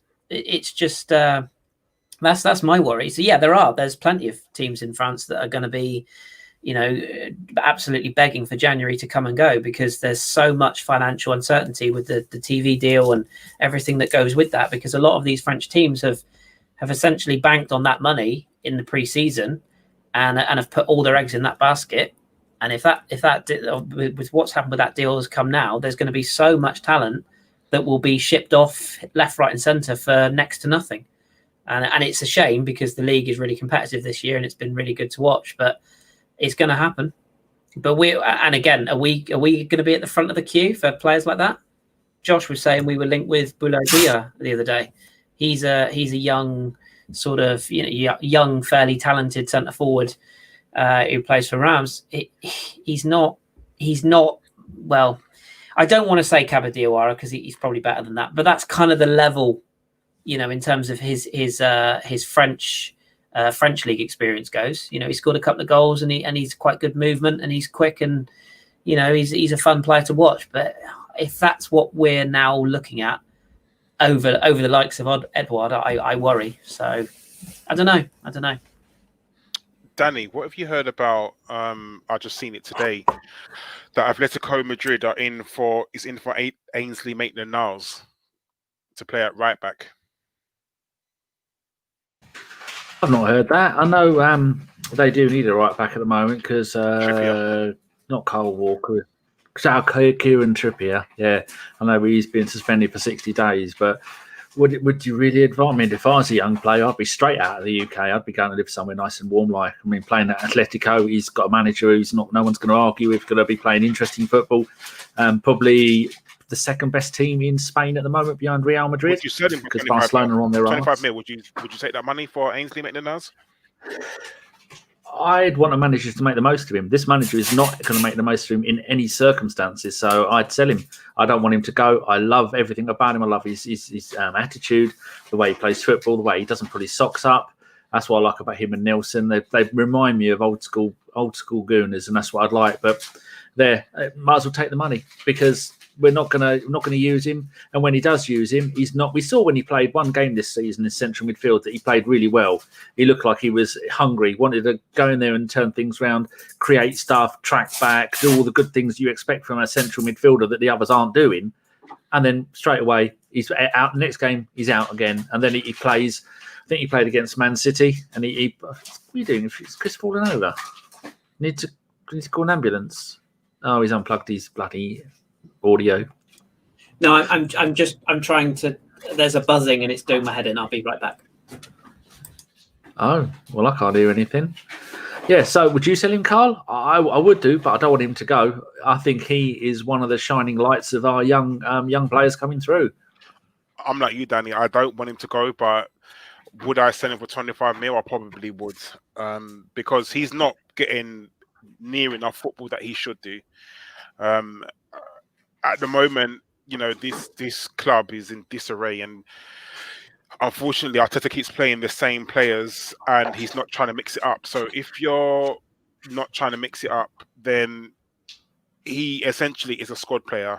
Now, if we can get 20, 25 mil for a squad player, you got to sell him. But as long as that money can be reinvested, but as Kris alluded to, would you trust that money to be reinvested in the correct way? I don't know, but 25 mil for Ainsley Maitland-Niles, you got to take that, right, Kris? Would you agree that you would take that? Yeah, if you're not going to use him, why keep him? I think they got greedy in the summer. I think that's what happened. I think they thought that by rejecting the 20 million that Wolves put in, I think they wanted closer to 30. And I think they thought that if they rejected the Wolves offer, that either Wolves would come back in with more or that it would create a bidding war and we were left with egg on our face. I don't think Ainsley Maitland-Niles is a bad player. I think he's got plenty of upsides. I don't think he's quite the second coming of Jesus like some people seem to do. But I think he's the sort of player that if you have him on rotation as part of a squad, he's very useful. But I wouldn't feel comfortable building the team around him for the next 10 years. I don't think he's that level. He's not Fabregas, if you know what I mean. I think he's a very useful squad player. But again, it's like you said, it's money is great if you're investing it in the right ways. But it's no good in just selling potentially one of the better players that you have to just sit to reinvest that money into Willian's contract. It's just that's the thing. If you said to me now, 25 million for Ainsley Maitland-Niles, easy for me to say, and that pays for two sort of Premier League ready midfielders, fine. If that's what we get for that money, no problem. And I don't mean stopgaps. I mean players that are actually going to come in and benefit this squad. Progressive, exciting, Premier League ready players and players who are going to give us something in areas that we don't have. Because that's the other thing. There's no point selling Ainsley if you're just going to bring in a 31-year-old journeyman who's just going to sit at right back. There's no point in that. You have to move out the assets that you maybe don't want and bring in midfield is the area we're looking at. You have to invest it the right way. So yeah, for me, there's no point flogging him if you're not going to change the squad. Yeah, it's I mean, I just saw it on the news, and it's like, I don't know what Arteta needs to do. It's he needs to do something. He needs to he needs to do something. Not play Granit Xhaka, maybe. I don't know, but I guess. If it's a choice between Xhaka or Eriksen, by the way, I think somebody put in the chat they'd drive him to the airport themselves with a mask, of course. Yeah, They did. I'll walk with him on my back to Italy, no problem. Right. Someone's put, Matt Roberts has put, what about Declan Rice? Well, Chelsea are looking at an 80 million bid for him. We couldn't afford 8 million. And he's too Chelsea-fied for me. We've got enough Chelsea reject as it is without bringing anybody on it. It was a young player at Chelsea. Quite a few people, Karl, have been talking about Edu, saying that Edu should go at the same time.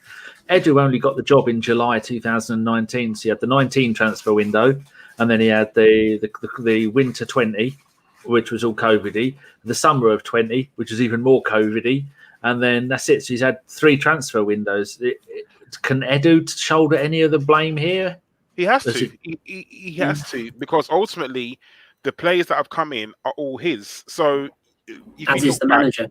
If you look back, Partey, well, he didn't really have much to do with that. We got his we just bidded his contract out. So there's nothing he did there whatsoever. He's not like any negotiation skills. You look at Willian, well, he gave Willian a 3-year deal, which I don't care, any director of football, whatever his title is, would never have given Willian a 3-year deal. Never. It would have been 2 year with a 3rd year optional. So that for me is bad business. We gave Suarez a 4-year contract, which is not Suarez. Why I keep calling him Cedric? Sorry, a 4-year contract, which is absolutely ridiculous. Like, I know you may say, you may think, oh yeah, we got him for free, but what did we pay? 5 mil for the loan, which he never played. And the only reason why he got some games in the end was because of COVID, and the season ran out, and he got 1 goal in an appearance, so which was useless.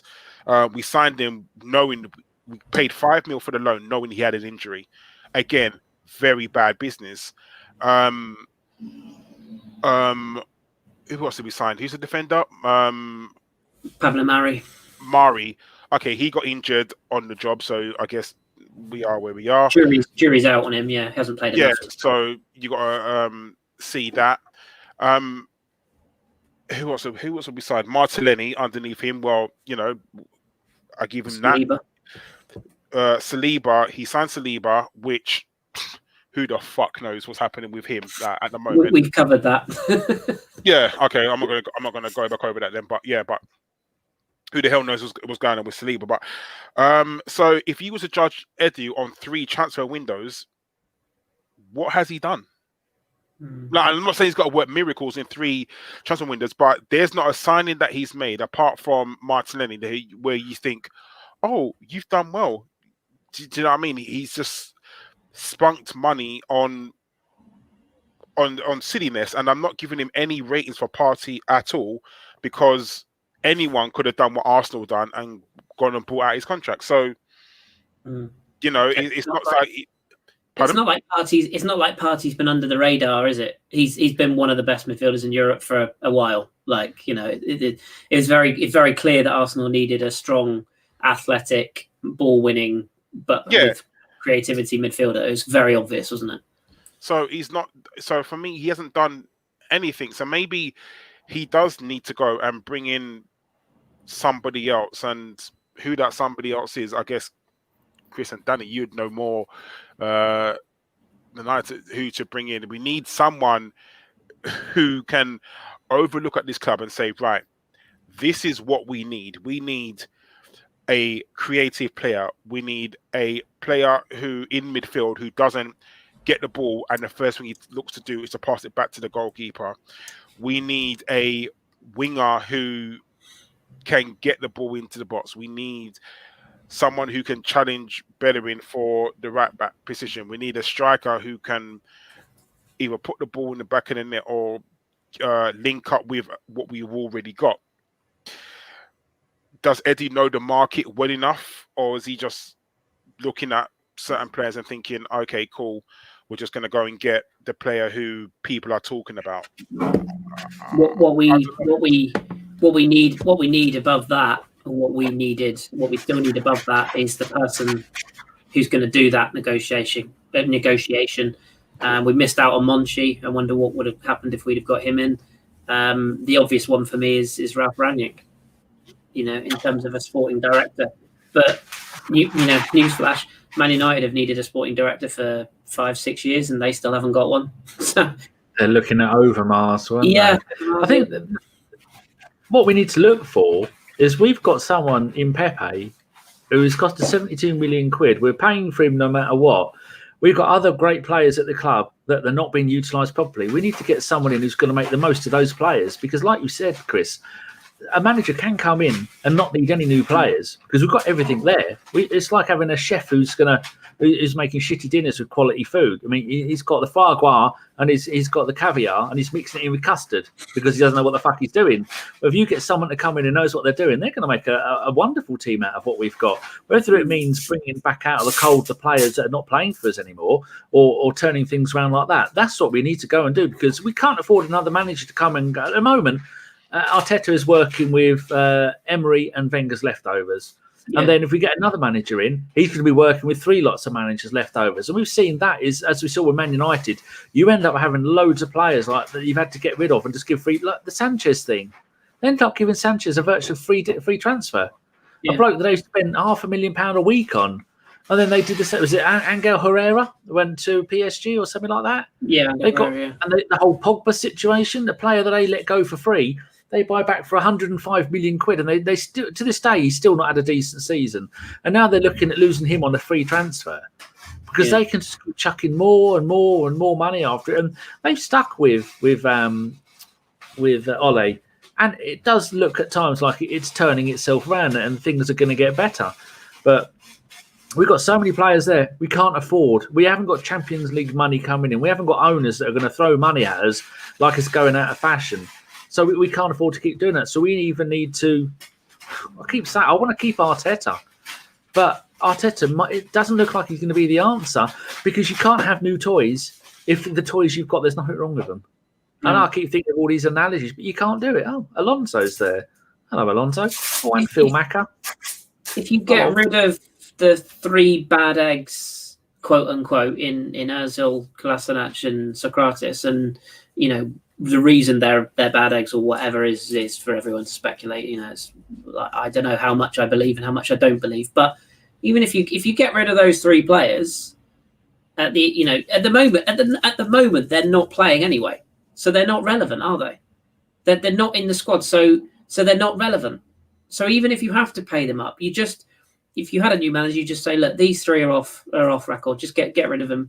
Or the flip side of that is you take the Klopp effect, where the new manager potentially comes in, much like Arteta did, says everyone's got a clean slate. You've all got an opportunity. And let's just say those 3 players, in Kolasinac and Socrates, and more importantly, Ozil, they come in and they train well. You give them an opportunity in the team. There's nothing in the rule of management that says you can't be a massive liar. There's nothing wrong with bigging up a player and making him feel like the best player in the world, and the first opportunity you get, selling him. There's no harm in doing that. And Klopp did it with Liverpool. He came into that squad and he went, right, how many of these players are actually realistically good enough? How many do I want to build my team around? And how many can I get the best out of before I move them on? Lallana's one that springs to mind. I don't think Oxlade-Chamberlain will make it, or that's more due to injuries for him. He got rid of Benteke. Like certain players, fine, they're just not good enough to get rid. But there's enough players that you could bring in and get a tune out of, and then chuck them. But you what you can't do is what I think Mikel did. In coming in and saying to the press, they've all got a clean slate, and there's all these opportunities, and we're 100% behind Mesut and blah blah, and then cutting them and basically like doing that thing where you walk past them in training and just turning your head because you don't want to speak to them. They're still at the club. They're still training every day. They're still interacting with the rest of the players. You can't afford to do that. And if it meant in the summer that we only got I don't just say we didn't get Thomas Partey in the summer. That would have been not great, don't get me wrong. But if that's what it took for us to just keep a happy, settled squad until a year down the line where we had a better idea of what Arteta's plans were and how he wanted to play and all that, I'd have probably sacrificed that rather than trying to change everything in one summer, which is what we kind of tried to do. If we'd have signed Houssam, we'd have had to have left out another player. Who would that player have been? Probably Kolasinac. And then there's another one in the bad eggs box. It's just you can't build Rome in a day, is the saying, isn't it? But that's the thing. You're right. So if we do manage to get our mythical creative midfielder in January, who do we leave out? Who comes out the squad? Is it Kolasinac? Do you risk only having one left back in the squad? It'll probably be Pepe under Arteta. But you're right. Who? That's a good question. Who comes out of the squad? Yeah. I don't know. I genuinely don't know. Probably. I would say you take out Runarsson, and then have how old's Macy? No, Macy's not under 21. He's 25, isn't he? So yeah, but you could promote one of the youth keepers, couldn't you? I suppose in theory, Yeah, I don't know who gets left out. Yeah, and there is talk of Mustafi going in January, isn't there? So I guess that would potentially would change things, I guess. But again, and we're not talking about January the 1st here either. Let's make no mistake. If we sell anyone, they're not going on January the 1st. They're going on January the 31st for 10 quid and a packet of Skittles, aren't they? Because clubs know that we're trying to get players out. So there's no way they're just going to... It's not like we're going to have all of January to go. They're going to go late in the window, which leaves us with yet another problem, doesn't it? Look at this from Paul, mate of the pod, in Vinci blog in I think sunny South Africa. He says, "What do you think of my theory that the manager promotion is what upset the balance?" Yeah, because Arteta came in as coach, didn't he? And then gone from coach. They went, "Oh, bloody hell, you've won a couple of games. You're now manager." I take it you've done a blog about this, Paul. If you have, put it in the or tweet me it or DM me it, and I'll put it in our chat here so people can go and have a look at it. But do you think that's got anything to do with it? That suddenly he's from going coaching to now you're in charge of everything, gone full Wenger. Yeah, too much responsibility. Yeah, exactly. Well, that is exactly what was the biggest criticism of Arsene Wenger's latter days. Other than putting aside what was going on the pitch, it was that he picked the cutlery, he picked the tiles for the changing rooms, he picked what garnish went on the side dishes for over the chef. That was one of the biggest sticks people beat him with. He's got too much power, too much control. Everything goes through him. Everything has to be done his way. Well, what are we doing now? We're doing the same thing again. That press conference the other night with Arteta when he was asked about Saliba, that was embarrassing. Like that was actually embarrassing. Where he didn't really answer the question, and when the journalist called him out on it and said, "Well, he could have played," he didn't know what to say. And he just went, "Well, yeah, we'll look at loan in January." That wasn't the question. That wasn't what we asked. When he came out with all the stats, that wasn't the question. And as Alex puts in the chat, Pep basically gave Arteta unearned credit. Yeah. And what did Pep come out and say the other day? Sacking Arteta would be a mistake. Of course it would. Because if we sacked Arteta and got in an actual experienced proper manager, you'd be under more threat at Man City because we'd actually be trying to win games against you. Of course they wanted to keep Arteta. I think Paul's right. I think there is sometimes what would have been the harm in keeping him as head coach for a season? Why did we have to pull the trigger when we did? It's like going out on the pool on Saturday night, meeting a girl, on a Saturday night, having a lovely John Welsh-esque time with her on Saturday night, meeting her for a Costa on Wednesday, and then proposing to her on the Sunday. Give it time, Let it build and see what the relationship is like and see how it goes. And then when the time is right, a bit further down the line, ask her if you can put it somewhere where you probably shouldn't, Start putting with John Welsh, Jesus Christ. Oh, Alex has come up with. You're doing so well with the comments, Alex. I'm not going to even attempt your surname. He said even Ole and Lampard learned under smaller clubs first as a manager. I mean, Ole, Paul- but yeah, I agree. no, but Paul Arsenal's far too big to learn on the job. Yeah, we figured that out now. Yeah, 6 months too late. Yeah.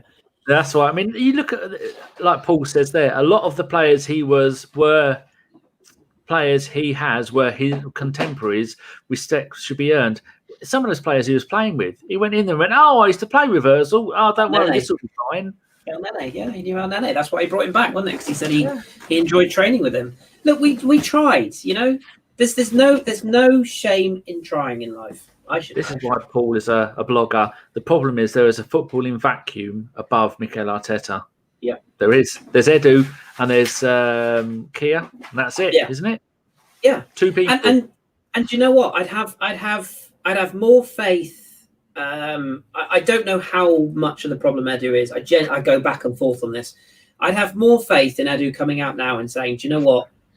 We backed Mikel. We did everything we could, and it just hasn't worked. I would have more faith in him doing that because at least he would admit, you know, that he made a mistake.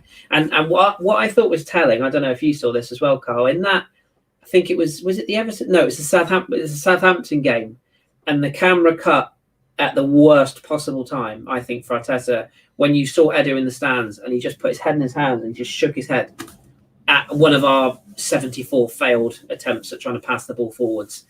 And I just thought, Christ, whoever that camera person was, give that man a raise, because you couldn't have panned to the. It's like when they used to pan to Ferguson in the days of Moyes. You know, it was peak. It really was. And I think that if you're a club of our stature, you know, yes, you'd think you would put the due diligence in place to have learnt that maybe this was a gamble that a club of our size probably shouldn't be doing. But there's no harm in admitting there's no harm in just saying we got it wrong. You know, there is no harm in that. And even Mikel suffers with that. He was so good at coming out and saying I got it wrong, even 3 months ago. Now he's hiding behind stats because he's fighting for his job. Yeah, he knows he's under pressure. He knows that there is going to come a time where he's going to drive into the training ground and they're going to be like, Mikel, let's have a word. And, you know, it is going to happen. He knows it. And the problem is, has he ruined his stock now? So if he gets fired from Arsenal, is another club going to look at him and think, okay, are we going to hire you? Because you've taken Arsenal from, okay, a top 7 club or top 8 club to a relegation battle. Yes, you won a cup, but you know, winning a cup is like the lottery, isn't it? It really is. And it's funny. I think he will. I think he will get another chance, but it won't be at a club of Arsenal size. No, it can't be. He has to. Yes, he was learning with Pep. Does Pep take him back? Probably not. No. As his number 2. But he will go to another club, and maybe he goes to a Spanish club in, you know, a mid-table Spanish club, and he learns there. And he gets on there, and then he's like, oh, okay, I know what to do now. But it's too much of a risk, Karl. Look at what's happened in other clubs. Juventus. Look at what's happened at Juventus. They took Andrea Pirlo with no coaching experience, but the under 20s or whatever. Yeah, they lost at home to Fiorentina 3-0 the other night, and they got through the Champions League group, but they're not playing good football. The natives are restless. They're not top of Serie A for the first time in God knows how long. This whole fashion of employing club legends, it doesn't work, and I think. It's a dream that you want, isn't it? You do want, you know, you'd love for someone like Thierry and a Dennis Bergkamp duo to come back with Patrick Vieira as a coach to, you know, come back and just win everything. And, you know, it's a dream. Unfortunately, dreams don't always come true. And it's unfortunate that right now, Arsenal need to take an internal look at themselves and think, okay, we have a potential good manager who won as a cup. What has gone so wrong? And I do think that maybe you do need to start with Edu. I mean, Edu came in with how much experience did Edu have? He worked at, where did he work before? Was it a club in Brazil? Corinthians, yeah, as the sporting director, yeah. So respectfully, you've come from.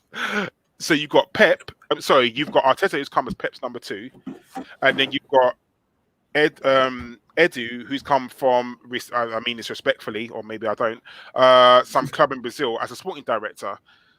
Does he know? I mean, let's face it. Our market's going to be the European market. If he's working in Brazil, how has he got a handle of the European market?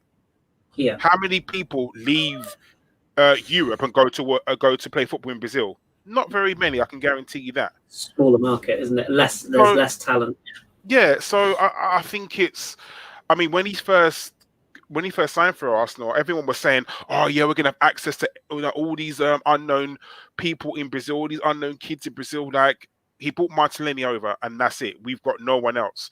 Surely, if he did, we would have got someone in January, like even an 18-year-old kid that we could have brought over in January, but we didn't, did we? Nobody. So it's mad, and like I say, now with how Brexit is, like, you can't just go and sign an 18-year-old anymore. You know, there's so many rules now that you have to have played 40% of games for your club or for your country. So the days of us going to sign a nice, good 16-year-old and just bring them over and play them in under 21s, those days have gone. Yeah, so and it's like we're afraid, isn't it? It's like we went down the Sven Mislintat route. That didn't work out, so we've now crapped ourselves and gone, oh well, we can't do that again. If I in an alternative universe, we got Monchi, and we've now got 6 or 7 world-class players in our team that nobody else even thought to pick up. You know, the Lille system's another one. Sell high, bring in, young talented players from other clubs and bring them on. Isn't it funny as well that Ivan Gazidis' AC Milan are top of Serie A? Isn't it funny? He was just on Sky News. I don't know what he said because my TV's on mute, but he's just doing an interview for Sky News. Probably I told you so. And don't get me wrong, I was glad to see the back of him because I don't think he was a great influence at Arsenal. But it's funny how, he's gone to a club with better structure and stability, and he's just doing what he's actually good at, which is sort of the marketing and everything else. And they're thriving. Isn't it funny? I found my... I know it's not an Ozil show, but I thought this was quite interesting. It's my thing on Mesut Ozil when at Arsenal. There you go. It's not just under Arteta. We see that. Hold on, I've got to move the screen sideways a little bit. There we go. Does that fit? Yeah, I think that fits on. We see there that in his last season with Wenger in the Premier League, 26 games, 4 goals, 9 assists. That's not too bad. But then the first whole season under Emery, 5 goals and 2 assists in the Premier League, 24 games. And then the next season, he only played 4 with Emery before he was fired. He played 4 under Ljungberg, no goals, no assists for any of that lot in the league. And then Arteta, 10 games he played in, 1 goal, 1 assist. So Arteta has tried with him, and in all competitions, 12 games, 1 goal, 1 assist.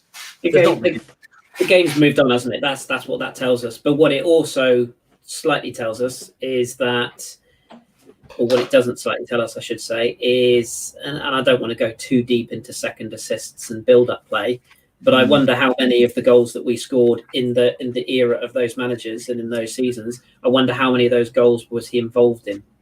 Sometimes it's not just about who plays the final pass, it's about who is brave enough to take possession. Santi Cazorla was one of the best we've ever had at it, taking possession in a tight area, manoeuvring or drawing players towards him and then releasing players into space while he retained possession. And again, I'm not saying Mesut is going to, run the length of the pitch and make a Kimpembe-esque tackle. He's not. I'm not saying that he's going to, score a hat trick in certain games because he's the centre forward at the end of every move. But what he is a player with vision, is a player with creativity, and a player with essentially, if you give him the ball, you'll probably get something out of it, or he'll find a pass that other players won't. So basically, everything Mikel Arteta hates, because he's a player who will essentially do what he wants to do, and will probably give the ball away, much like Pepe.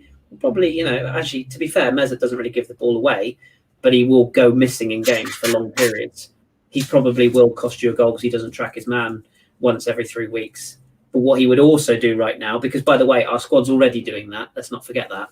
But what he would probably also do is create chances for a striker like a Lacazette who wants the ball to feet in the penalty area or who wants the ball to run onto. He'll create an angle for Aubameyang to cut in on goal and then have somebody coming in at the back post completely unmarked because all the players have been drawn to Aubameyang's run instead. You know? Ceballos isn't going to do that. Nene isn't going to do that. By the way, Thomas Partey isn't going to do that. You know? What Partey will do, and you know, in fairness to Arteta, it's not his fault he's injured. What Partey will do is he'll dominate the midfield and he'll bring the ball through midfield. I think he will. Is he his fault he's injured? You know. Well, actually, yeah, that's a fair point.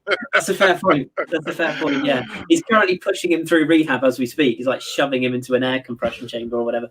But yeah, I mean, you know, that's and again, it's all revisionism, isn't it? Because we all backed the decision to leave Mesut out, didn't we?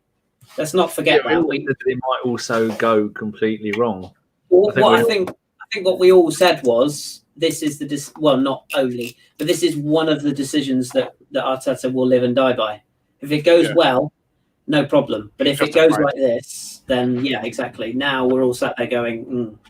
But the problem is, if you brought back brought back Ozil, he's not going to do any worse than our midfield now, is he? No. So. Is he? I mean, this is when we really find out if it's for footballing reasons, whether he was left out or anything else. Because surely even Arteta's got to be looking at that midfield thinking, I need some creativity in that midfield. And whoever you got to leave out, whether it's looks like it probably be, is Nelson under 21? He is, isn't he?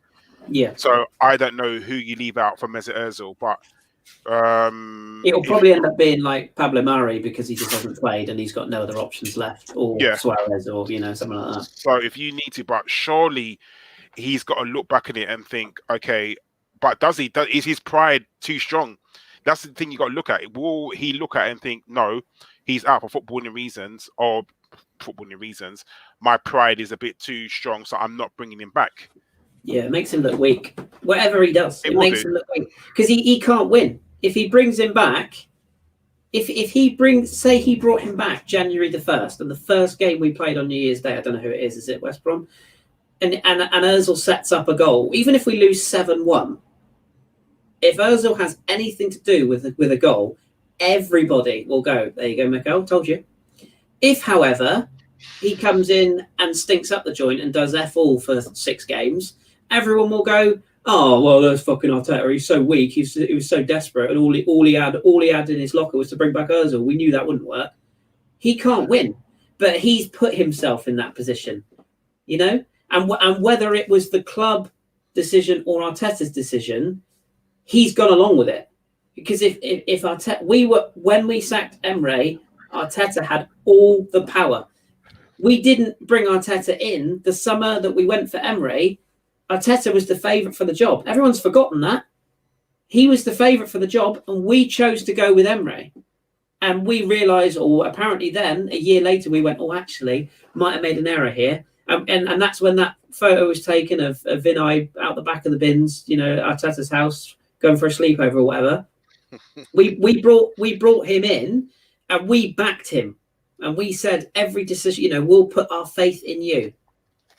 You know, so if that's the case, surely it's Arteta's decision, and he would have known at that point. One of the first things on my spreadsheet of things that I took into that interview would be, if I get this job, can I play Mesut Ozil or not?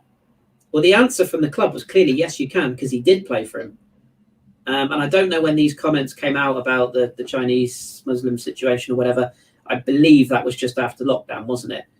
If that's what this is all about, just come out and say it. What have you got to lose? But they won't do, because he was sticking up for human rights. Imagine you coming out and saying, I'm condemning a player who stuck up for human rights. So just say it's off the pitch stuff then. Just say it's commercial. Just say it's his fitness. You know?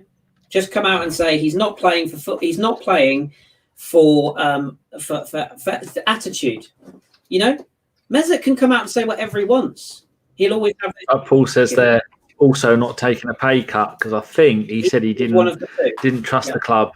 He had his own charitable causes that he But goes he had every to. right, though. Alex He said had every right to do that. Exactly. He Listen. got at the given end the of the day, contract. this is what I'm saying. This is why all these people who are saying, "Oh, Mesut Ozil should leave for for the sake of it." Why? For our benefit. And then Why? Arsenal said, "We want you to stay for 4 years, and for those 4 years, we will pay you this amount of money." Yeah. Why the fuck should he leave? Like, why? He's under no obligation. Arsenal said they want him to stay. Arsenal, the one who said, "I will pay you this amount of money." He's under no obligation to leave, and he should take every single piece of the money that he gets. And also the loyalty bonus, I believe it's like a £12 million loyalty bonus if he stays to end of his contract. Testimonial. Why the fuck would you not take that? I would. Like every single person here would do exactly the same as Mesut Ozil. He doesn't have to leave, and he shouldn't leave either. And like, it's just, and I don't want to make this about a Mesut Ozil show, but Mesut Ozil is doing absolutely nothing wrong right now. Yeah. He's doing. Other than peddling his own agenda, but that's his team. But at the end of the day, that's his people around him. He's not sitting there slagging off the club. He's literally just sitting there trying to have fun, playing Fortnite. Like he's just doing what he's doing. And you know, if he was sitting there tweeting, "Oh, I would have scored in that game," or "I would have assisted there," then you could say he's been a bit of a troublemaker. But he's not. I mean, he's lost his love for football, hasn't he? I don't think he wants to. Nah. I don't think he's. I think Paul's put it in there. Anyone who's in it for the money would stay. Yeah, I think he's lost his love for the game, and I think that love for the game went when Arsene Wenger left, because Arsene was basically the manager that would always defend him, no matter what. No matter what happened, he would always defend Ozil and say, you know, he is key to my plans. He was his signing. He was his marquee moment. And as soon as Arsene left, I feel like Ozil sort of went, I'm not sure I want to be playing the stifled tactics of Emre. I'm not sure I want to play, or, you know, I think he gave Arteta that opportunity because he played with him. I think he sort of gave him the chance to deploy him. And if he was playing now, again, I'll come back to the same thing I said about Houssem Aouar. Where would Ozil play in our system right now? Holding midfield, probably. What's the point? Where would he play? Yeah, we'd put him right. We'd put him right wing. Like, you know, what's the point? If he was going to play Ozil at all, you'd think he'd play in the League Cup game, but he hasn't done that at all. Like he can. Will he play in the FA Cup game? We've got Newcastle, haven't we? Yeah. You know, if there was any inkling of him coming back into the squad, surely you got to look at the Newcastle game to think, even put him on the bench. And if he doesn't even make the bench for the Newcastle game, then you just know for a fact that he's nowhere going to be recalled in January, because he needs some sort of match fitness, doesn't he? Yeah, so the Newcastle FA Cup game would be the ideal game to bring him into. Apparently he trains well every day, doesn't he? For all the reports are he trains well. And didn't we bring him in for that cup game at Anfield? Was it the 4-4 draw? And he was brilliant, wasn't he? Was it last season under Arteta? And he brought him in for that. And he was absolutely fantastic that night. And even all the Sky commentators were like, Christ, you know, this is the Ozil we remember.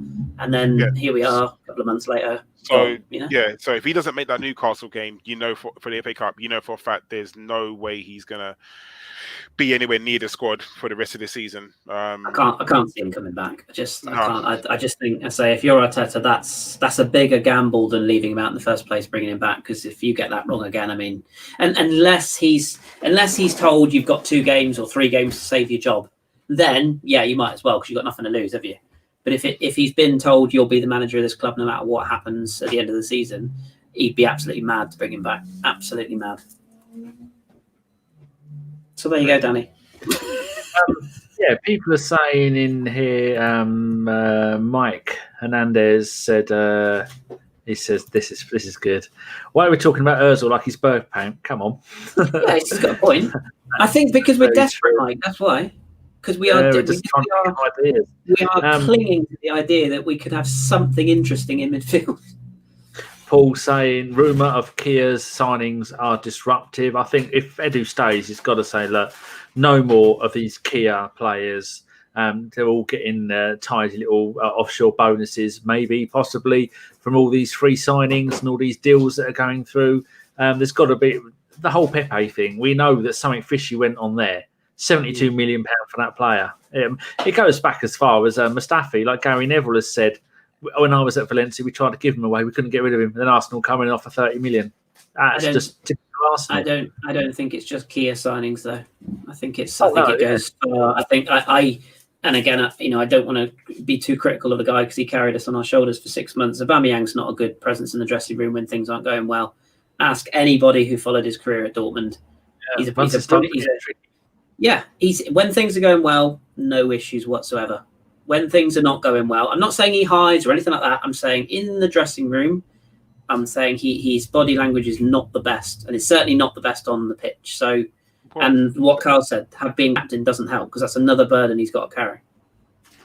Well, didn't he say in his last interview? He said, "I don't like doing interviews when things are not going well." Yeah, exactly. Yeah. So as a captain, I mean, who did we lose to the other day? And then they put Reece Nelson to come and do the interview. I mean, come on, that is just, for me, that just goes to show that all the senior players in that squad is absolutely hiding. Yeah. And it's just ridiculous. There needs to be. It's easy for us to sit here and say there needs to be a clear out, but unfortunately, it's not Football Manager. It's not that easy. You can't just free everyone. Put someone up for a sale and they just go. I mean, we know that players need to go. I mean, we look at the League Cup game. I don't understand playing Mustafi over Mari. Mustafi's leaving. Why? Unless he's trying to put him in the shop window. Why would you play a player that's going to leave over a player that's going to stay? Yeah. It just begs belief. And if you're going to lose 4-1, why not just throw everybody out there? Why not put Bellerin up front? Why not put Emile Smith-Rowe in midfield? Because even if they lost 4-1, nobody would care, would they? Who cares that we lost that game? I don't care. We were on the brink of a semi-final of a League Cup, and I literally could not give a toss that we lost 4-1 City. Did not give a monkeys. Yeah. So why not play? Sometimes you think maybe I'd like to concede 8 or 9 just to try and get it over and done with. Like when you got a tooth, just pull it out. You got toothache, pull the fucking thing out, get it out, and start again. You could still have a strong spine. You could have put Leno in goal, and you could have put. If you wanted to, Gabriel was suspended previously. You could have put Gabriel in, or David Luiz against Liverpool in the previous round. Yeah, put Leno in, say David Luiz in, or if you really want to play Mustafi, fine. But you didn't need to play Lacazette. You didn't need to play El Nene. You didn't need to play Ceballos. You just didn't. Kolasinac. You didn't need to play them. It's almost as if Arteta doesn't know what he's doing. Amazing, isn't it? And we don't take any happiness in saying Imagine saying that after that run of the FA Cup where we won 16 out of 17 cup games. We all fell for it. City and Liverpool, and you don't know what you're doing, Arteta. We all fell for it. We all fell for the fact that finally we were competitive against the big four, quote unquote, by basically stinking the joint up and hitting on the counter attack. And then the minute the pressure came, we couldn't handle it. There's that one season wonder, like Timo Pukki did it for Norwich, and there's always been, you get like Sheffield United one season wonders, then they get found out with Sheffield United's tactics of using their centre backs as wingers, and then people are going, "What the fuck? You got Kieran and Bernd running up the wing with the ball," and then they get found out after a season. Do you think Arteta's been found out as a manager quicker than anyone else has ever been found out with doing stuff a different way? And they've gone, I've got it now. So he got half a season of because they're proper managers, because they're proper coaches who, I think Mikel's so obsessed clearly with stats and paperwork it's the, like I said in the show when we were on with Tom, it's goalkeeper, defender, midfielder. Didn't work. Back to the goalkeeper. I saw a magnificent stat by all my cats are getting on my nerves. You're hungry, you fat fucks. I think as Albino said a stat that Arsenal have passed back to their goalkeeper 171 times a season, more than any other team. You think, that sounds about right, passing it back to the goalkeeper, because that's what Arteta's doing. Start from the back, play out from the back. No, don't. No, because our game, we've got. If there's so many teams that have got 2 players quicker than Pepe on one side and Aubameyang on the other, there isn't, is there? They're the biggest players in the Premier League. Make the most of it. Teams look forward to playing us. They must do. Yeah, 100%. Imagine Allardyce at West Brom. He must be rubbing his hands going, okay, Villa, local derby, that'll be a tough one. Arsenal, you say? I played them before when I was at Bolton. Basically had their number every single time I played them. Can't fucking wait. I bet he's loving it. You know, of course he is. 100%. It's just Newcastle will have more shots against us than they have done against any other team this season. They've literally spent the entire first half of the Premier League season in their own half, and I guarantee they'll have more shots against us than anybody else. Guarantee it. But that's because, like we say, and I know it's it's so simple to say. It's such an easy solve, and to be honest, it really is. We need a creative midfielder. That's all it is. I mean, I don't know if you saw the stats the other day where we were 20th for shots on goal, 20th for final third passes, and like 19th for shots in total. So I think shots on target, shots on goal, and creative passes forward. And we use all in the bottom 1 or 2. Arsenal Football Club. Arsenal. That, do you know what I mean? And it is embarrassing, but because we have no creativity in our midfield whatsoever. I mean, even a midfield of Xhaka and Partey, there's no creativity there. A midfield of any combination of our midfielders right now, there's zero creativity. Now, surely when Arteta went into the season, where did he think his creativity was going to come from? He must have looked at it and said, right, this is going to be kind of my first team. Where's my creativity coming from? And if he didn't, then he's not good enough to be our manager. Because even the most basic of football manager players would look at that and think, right, I know that I need to feed the ball into X player because they're going to be the ones to play that forward pass. Did he think he's going to get that from Xhaka? No. Did he get it from Ceballos? Maybe he did, but it's not happening. He said he saw something in El Nene that he, gets him at the club. Did he think he was going to get that from El Nene? No. So of our 3 main centre midfielders, there's no creativity. There's a reason why we want to move one of our best wide midfielders centrally in Saka, isn't there? Or Martinelli. There's a reason why people are desperate to play him centrally because we're trying to yet again budget. And as Paul's put in the chat there, haven't won at Brighton since 1981. I mean, that bodes well, doesn't it? And it's the classic sort of game where Graham Potter is can't wait, hyping them up. Come on, we can do Arsenal here. Like, look how weak they are. We get stuck into them. That's the team talk. That is the team talk right there. And the best bit is as well, Brighton play football. So the sort of team that we probably should be looking forward to playing because they'll actually probably try and play football rather than just lump it long. I bet that ain't their tactics when they play us. I bet it isn't. I bet it'll be get it up to Mopai and whoever else. Bissouma kicking the shit out of us in midfield again. That will come up trumps, guaranteed. Ho, ho, ho. Do you think we should wrap this 1 hour podcast up, Chris? Because we've been going 2 hours. Should, really. Yeah. I mean, give people something to listen to and moan about. There's Mike. Mike, we plenty of times we tweeted it and put in here that you were doing I forgot you were doing your show. And so we told people to come along and say hello. We saw you had loads of people. I saw Jace was on there, Jock, Amanda, you, Dave's, his nephews. Loads of people on there. Yeah, so we put it on. Hopefully people come along from the show and said hello. Take it went all right. Yeah, so that was it's nice of them to do that. So what else we got to do? Cross our finger. Are we all ready for Christmas? Let's be a little bit positive towards the end of it. Are you all ready, Karl? Do you know what? I had all these plans to get all my Christmas shopping done this week. And what did Boris do? Put me in tier 4.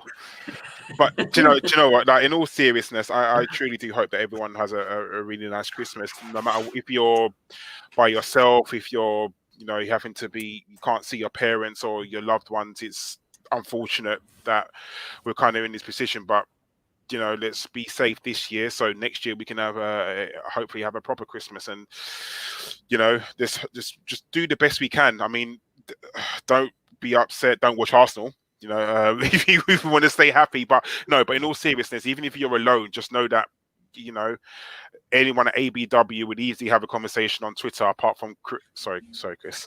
Any of us will have a conversation with you. You know, Dani, Josh, Ellis. Fuck Ellis, by the way. Any of us will. You know, Nick, all of us will have a conversation with you. Don't feel that you're alone. And if you need to unleash about Arsenal, hit us up. You know, we'll give you our truth about Arsenal. And if you feel really upset, come and watch us on this lovely platform. Watch us be miserable. Because we won't be live on Boxing Day because no one needs grown men crying at a 9-0 loss. I mean, we saw what Chelsea did to us in Wenger's 1000th game. Oh, and that's when we had players who could kick a ball. Oh, Jesus Christ! Oh, yeah. Do you remember? Jeez. If we win 5-0, we'll be on. There you go. Definitely. That's commitment to you guys. There'll be 9 of us on here. Like, I knew it. I told you we'd do him. Give him a new contract. Make a statue of him. Put him. Yeah. So, we probably won't be here Boxing Day because I've ignored the child all day, and I'm wrapping this up. And then she said, "Oh, by the way, I've got to drive to my mate's house to pick my bloody coat up and then drop the present off." Ugh. Scumbag. Don't have kids. Don't have kids. They're all shit. She just hasn't got me any presents. Fuck off. You can go to your room, young lady. Right.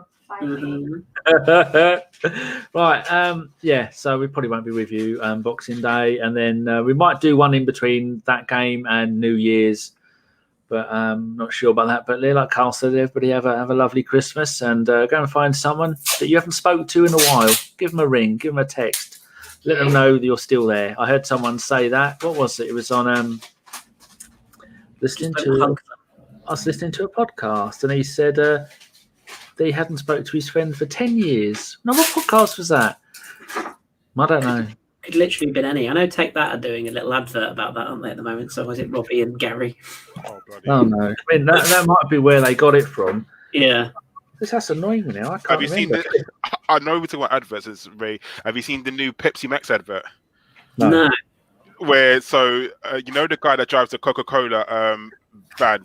He keeps going to these petrol stations and drinking Pepsi Max, and then he gets caught on camera, and you see him like looking up. It's actually quite funny. I don't know why he's taking the piss out of Coca-Cola, but it's actually really funny.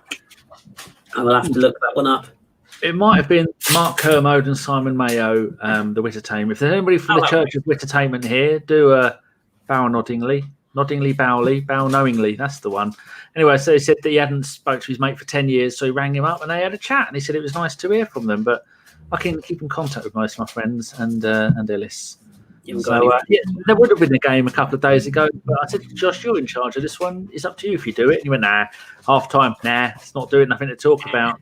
That's what you've done to us, Arsenal. That's what we've resorted to. We can't even be bothered anymore. Oh dear. Right. So thank you very much, Kris, for joining me. It's been a fun hour. That's all right. I'm going to read us out with a poem when you finish. So. Okie dokie. And cheers, Karl. It's nice to see you back on again. It's been a couple of weeks. Busy man. It has, running the network. And just remember, when you're all sitting at home eating your Christmas turkey, I'm at work watching people break into underground stations. Absolute shit bag. So the little bit along the bottom of the screen, Karl, just for you, because it's a hashtag fuck Ellis and it's a hashtag hollybobs, two of the things you hate the most. Indeed. I mean, I love Ellis, but at the same time, hashtag fuck Ellis. That's it. Great words. Right, Kris, I'm going to put myself on mute. You, because Sean's busy going through doing the presents. You do your little poem and then close the show and tell me to turn this shit off. So thanks, everybody. Have a lovely Christmas. Up your bum. Bye. Twas the night before Christmas and Arsenal are shite. Up next, Boxing Day, Chelsea. Another sleepless night. Signing of Willian made by Arteta with care. Probably the reasons our cupboards are bare. No number 10, no creative midfield stirring. Please bring me Ward-Prowse. Be it the players or the manager, the problems are clear. Please, Arsenal, just give us this Christmas something to cheer. 2020's been shit, but the end is in sight. A Merry Christmas from ABW to all. And to all, a good night. Dani, shut this shit off.